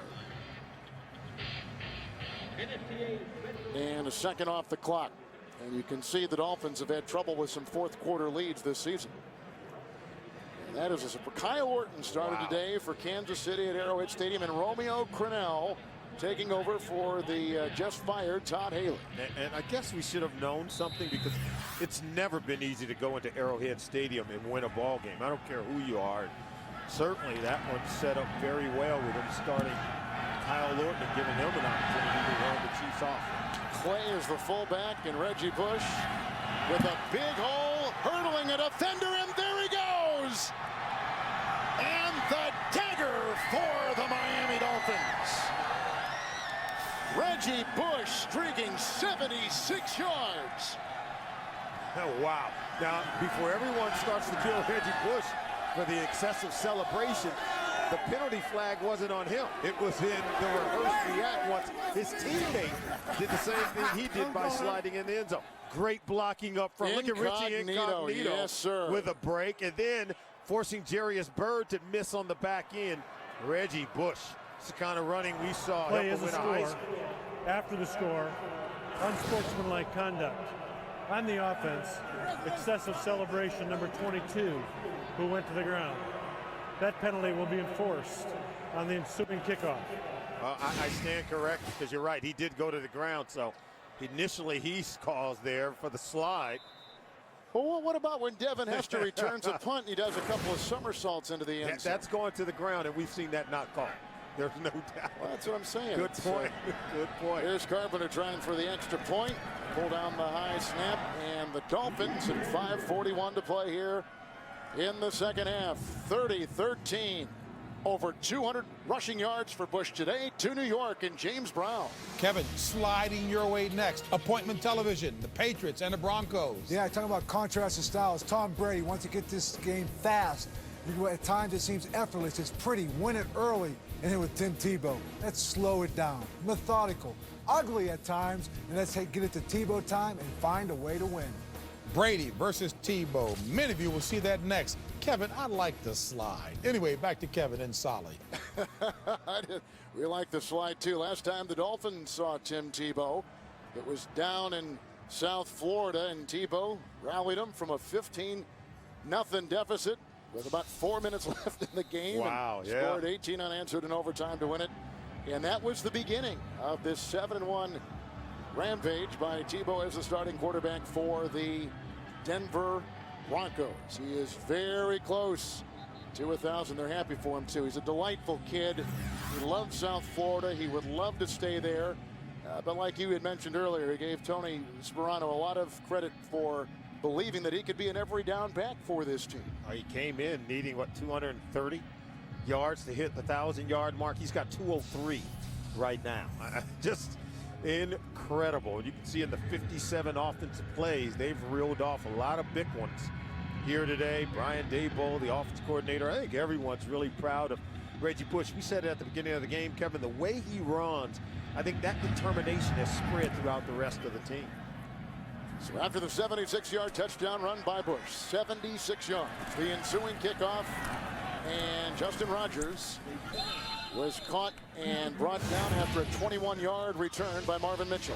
Here's a summary of today's game. The Bills got on the scoreboard first with a C.J. Spiller run for a touchdown. They tied it up. Matt Moore to Anthony Fasano.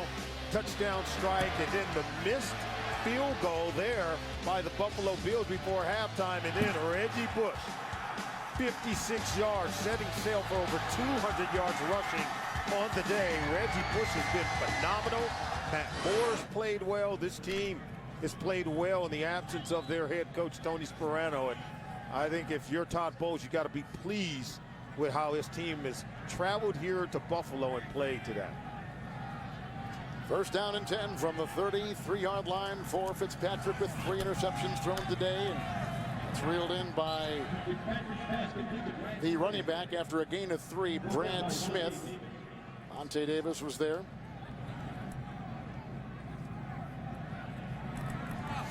Second down and 7 from the 36-yard line.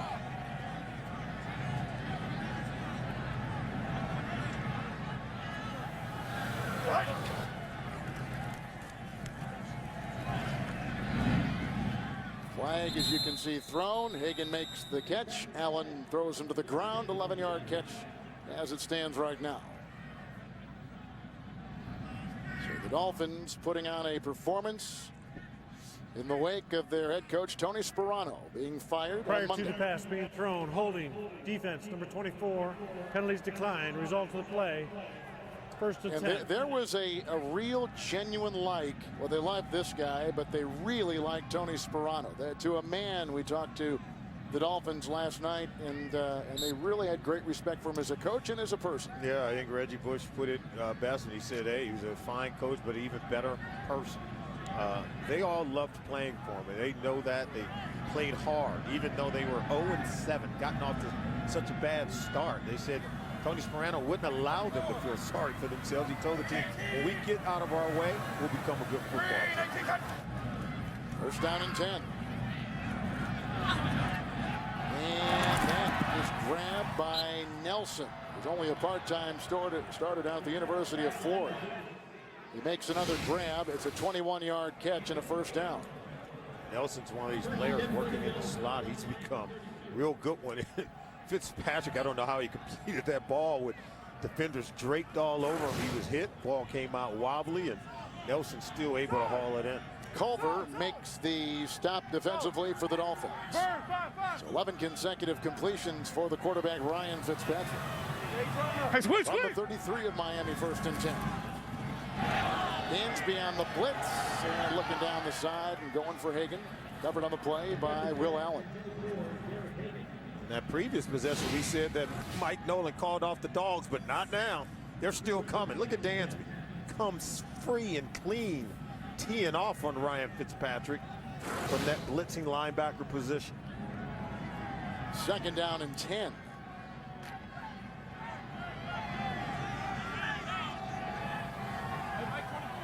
Mike Bills 24. have had a day where they've seen their quarterback throw the 3 picks. The 3 takeaways by Miami has been a season high. 2nd down and 10. Screen pass for Spiller. Petrie and Urbeck out there, providing blocks, and a door to the 14-yard line. Brought down by Sean Smith. Catch and run of 19.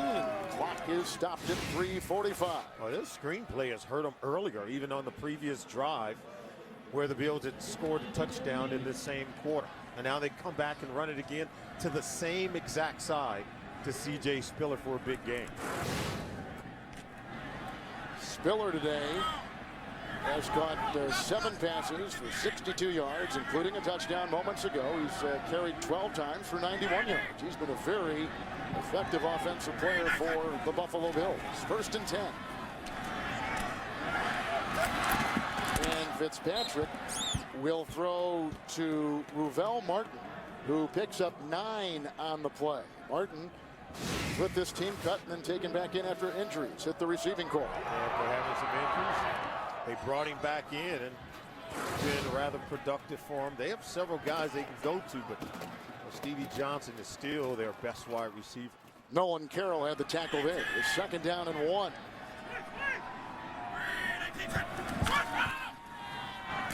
Inside, Martin again, and dancing his way.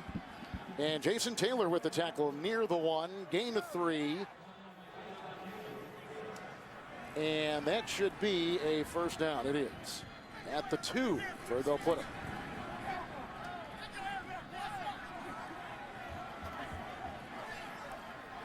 First and goal.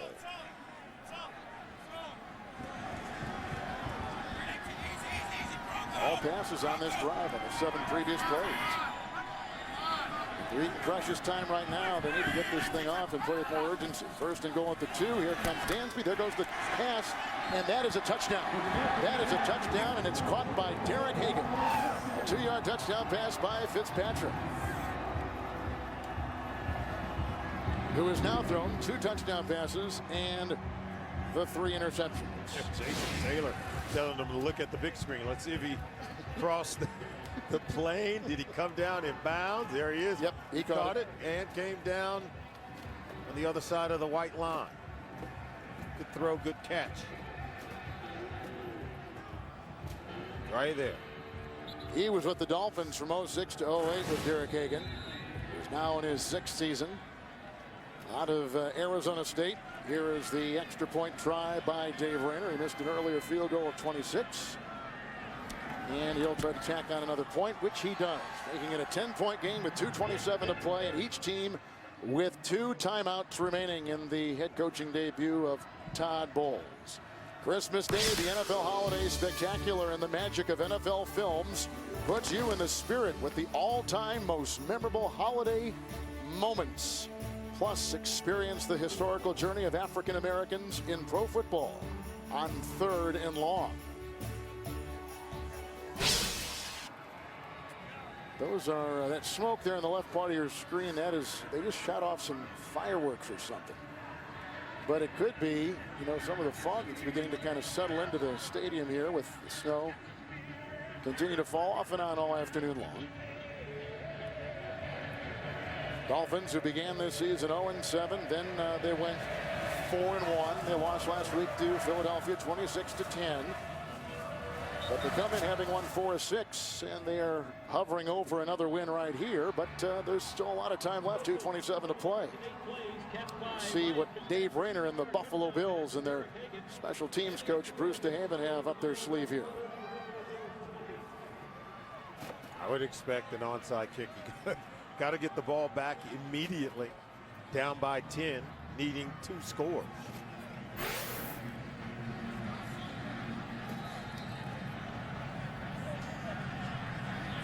Rayner with a little onside, and that was deflected and recovered by Buffalo. Oh, boy, hit it. It's still out. It's still alive, and now Buffalo's got it. Wow. Everyone had a shot at it. Sure, you're exactly right. Twice. Everybody was jumping on that loose ball, and they're still fighting for it right there, but they signaled Buffalo. The ensuing scrum. And you don't want to try to pick the ball up. You want to fall on it. There was too many guys bending over trying to pick it up as if they were going somewhere with it. All you want to do is recover the ball, possess it.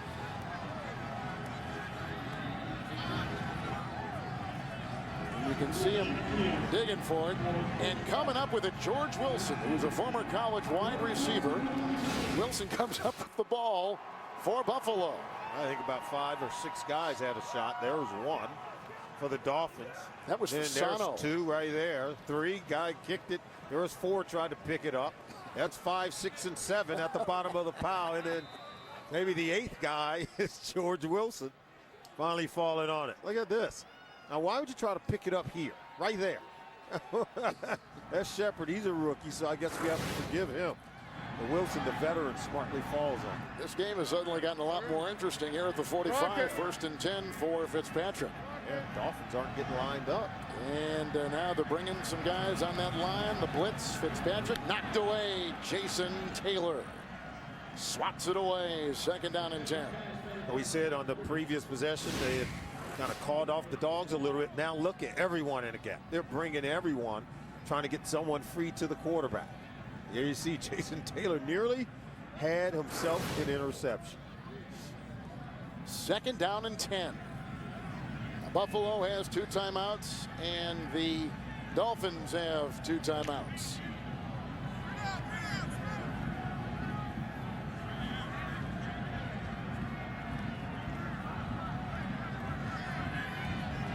Fitzpatrick has gained a little bit more regularity in his play. There is a flag, and they're going down the sideline, and it was caught. Ruvell Martin working on Vontae Davis. The catch and the gain to the 27. A 28-yard pickup, and let's see what the flag is all about. John Perry. Offside defense. Oh. Number 37. Penalties decline. Result of the play. First down. Saying that Jeremiah Bell was offside. This is Ruvell Martin against Vontae Davis. Big guy contesting for the ball. Remember we talked about Stevie Johnson not going up for the ball, allowed it to be intercepted. Ruvell Martin doing a better job of rewarding his quarterback going up for the football. First and 10 for Fitzpatrick. Again, the open receiver. This is Spiller. Wisely gets out of bounds. So they got the 2-minute warning, which will stop the clock. They've got two timeouts remaining. That was an 8-yard pickup right there on a pass to the running back. Veteran coach in Chan Gailey. The first-time head coach in his very first game for Todd Bowles. Valuable experience right now for Todd Bowles in this situation, managing the clock, getting his team a win that's not going to be automatically given because Chan Gailey wants it for his football team. 6 in the secondary, as we've seen often today for Miami. Second down and 2. Big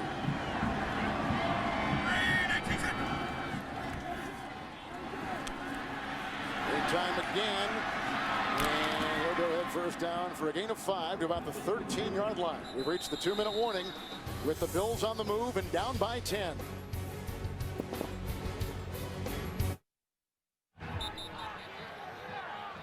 Two-minute warning, 1:58 to play. Buffalo has it first and 10 at the Miami 14-yard line. You thought with the touchdown run by Bush, that was it. And Buffalo coming back here.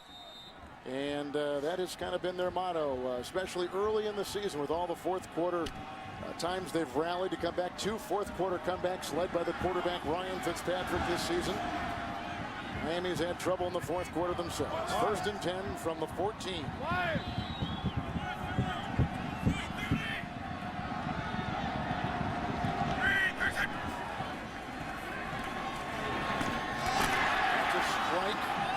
Spiller, gain of 8 on the play, brought down by Dansby, and they spot the ball at the 6. Second down and 2. And the Bills have a couple timeouts in Miami with 2.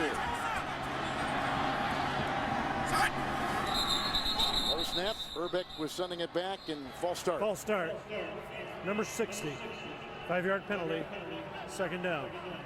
That's the 10th penalty on Jan Gailey's Buffalo Bills. They've had a missed field goal in this game at the end of the half, which is looming big. It is looming big because should they come away with a touchdown here, it would be to tie the game as opposed to being down by 3. So missed opportunity before they have to get 3 points on the board. Right now, staring them right in the face, coming back to haunt. Second down and 7. It's back at the 11-yard line for Ryan Fitzpatrick. Blitz was on, knocked a nice defensive play, going for Brad Smith, and the coverage on the play by Nolan Carroll. Starts with the pressure, Jeremiah Bale. See, that forces the quick throw. And then Carroll knows that he can break early on the ball, forcing the early throw. See, coverage has to know what the pressure is doing up front, and if it's well coordinated, boy, you can really create some big plays. We've seen that on the first interception by Vontae Davis. Now you can see the Bills have not converted on third down today. Third down and 7. But again, they don't convert that time either. That was intended for Spiller, and the coverage by Tyrone Culver. The pressure from Cameron Wake. Fourth down now coming up for Buffalo. Right. Mike Nolan, the defensive coordinator for the Miami Dolphins, dialing up all the pressure he can bring on Ryan Fitzpatrick. He's not going to allow Fitzpatrick to sit back there and hold on to the football. Going to force an early decision and an early throw. And now, since they need 2 scores, maybe you go for the field goal here. Which is what they will do. And they better hurry. They better, because the play clock, which just reset, now gives them full time with Dave Rayner trying a 29-yard field goal. And a timeout taken. False start. Oh. Number 92. Offense. 5-yard penalty. Fourth down. So that is a penalty called on Alex Carrington. The Bills were lining up, and it looked almost like Miami was trying to call a timeout, and I don't think the officials saw them, and they called the penalty instead, which now moves it back from a 29-yard field goal to a 34-yard field goal attempt. Rayner, and gets that one to go. So somewhere in there they had to have the field goal, which they got. It's a 7-point game with 1:22 to play. 2 timeouts remaining each way. And the AFC playoff picture, which will not include these 2 teams, but does include these. Kansas City gets a win. They now go to 6-8. And I guess mathematically in that West, they are alive. Well, it's the Pittsburgh Steelers, I think, is significant. They clinch a playoff berth. Remember, with the Tennessee Titans losing in Indianapolis, that secures a playoff spot for the Pittsburgh Steelers. Without them even playing today, they'll play tomorrow night against the San Francisco 49ers.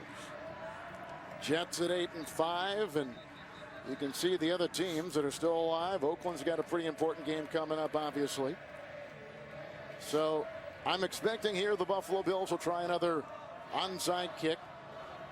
He has tried it 6 times as Dave Rayner. He was successful earlier. The second time he's been successful in his career. I'm expecting the Miami Dolphins players to try to fall on the ball and to not try to pick it up. It's about recovery, not just possession and score. It's about just getting the ball and possessing it more than anything else. Each team with 3 turnovers today. Here is Rayner trying another onside kick. Timeout, Miami. So they get to see exactly what kind of setup was going to be put out there for the Buffalo Bills. And reconstitute perhaps what they've got and where the ball's going to go. No, this is something. There's a chess match between longtime veteran coach and Chan Gailey and now Todd Bowles in his first experience as a head coach. And remember, what did he tell us? He says, you know, normally it's just my same voice, but it's with a smaller group in the room, just the defensive backs. And now he's got the entire team, and that's where you have to expand your thinking. Clock management, thinking about the special teams, thinking about the whole 53 and not just the guys in your one room. Chan Gailey's been here before and done it, and several times again and is hoping that experience can pay off. Here again, and that was gobbled up nicely. Getting it that time was Clemens. See how he just, Chris Clemens vacuums it in. It just fell on it. That's smart. You don't try to stand on 2 feet and pick it up. You cradle the ball into your chest like you're taught during training camp when you're doing your drills, because such small things, the technique of recovering that ball, can help you win a football game. Buffalo has a couple timeouts. Miami has one. 1st and 10 for the Miami Dolphins. Daniel Thomas is in the eye with Clay in front of him as the fullback. And Daniel Thomas down to the 42. Hit by Kellen Hurd. And they'll spot him, in fact, just a little bit inside that 42-yard line. Now Chan Gailey hoping his defense can pry that ball out, prevent a first down, force a 3 and out. Hopefully, still have 1 timeout left, and they'll burn it, trying to conserve as much time as they possibly can. But first, you have to get a stop here on 2nd and 3rd down to force a punt by the Miami Dolphins. George Edwards on that Buffalo sideline, defensive coordinator. He was a linebacker coach at one time with the Miami Dolphins. 2nd down and 6.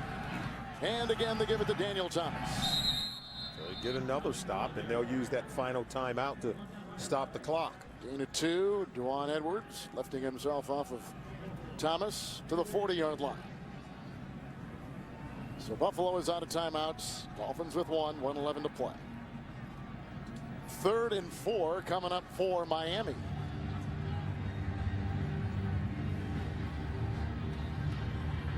We've seen young coaches. Remember Jason Garrett in Dallas. They get a first down. They don't use a timeout to stop the clock to try to get closer to get a field goal. They do use a timeout. People said that Jason Garrett had iced his own kicker. I don't think he was doing that. I think he was just trying to make sure they were getting into the right play. But clock management so important for head coaches. Dolphins have struggled on 3rd and short. Here they go again. Usually Lex Hilliard will go in there and get that 3rd and 1. He's one of the best at that. Of course, that was a little bit more than a yard. Shepard comes there and knocks down the running back Daniel Thomas. And now it'll be 4th and 4. Thomas took a pretty good whack.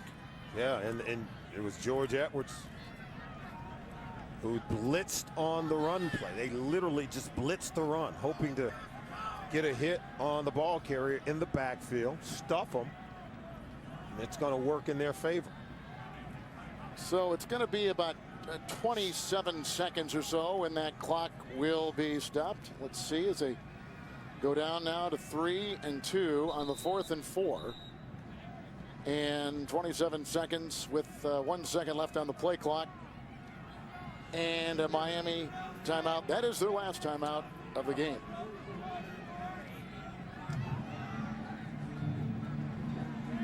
Been a tough go for Chan Gailey. He's seen a season with so much promise and hope, and expectations rise at 5 and 2, and coming into today 6 consecutive losses. Miami's already fired a coach. They come in having won 4 of their last 6. But last week was probably just too much for the owner, Stephen Ross, to take, and he told Tony Sperano that he would not be coming back, and they're going to let him go. In fact, Sperano informed Todd Bowles that he was taking over. Bowles heard it from the deposed head coach before he heard it from the GM or the owner. Then he met with general manager Jeff Ireland as well as Stephen Ross, and they informed him as well. Fields to punt. Heavy rush, but the punt is away, and they're waiting for the fair catch, and they will not be able to save it. Touchback to the 20, 40-yard punt, and 16 seconds with which to work, and no timeouts for the Buffalo Bills. 16 seconds to go. We've seen Hail Marys converted into touchdown. We've seen the Bills pull out the impossible and still win ball games. So maybe taking a shot down the field. No timeouts. Remember, if you catch it, Got to get out of bounds in order to stop the clock. One thing these two teams told us coming in, there's no playoff spot to go for, but there are roster spots to go for. And everything that you see, of course, is put on film and evaluated throughout the offseason. So effort is high, and we've seen that from both teams this afternoon. 20-yard line, 1st and 10. And no timeouts for the Bills.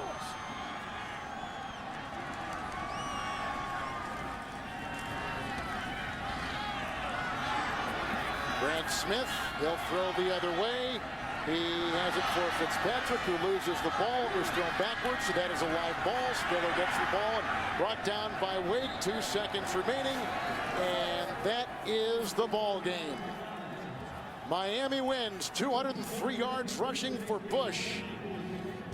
The final score, the Miami Dolphins beat the Buffalo Bills 30-23. You've been watching the NFL on CBS.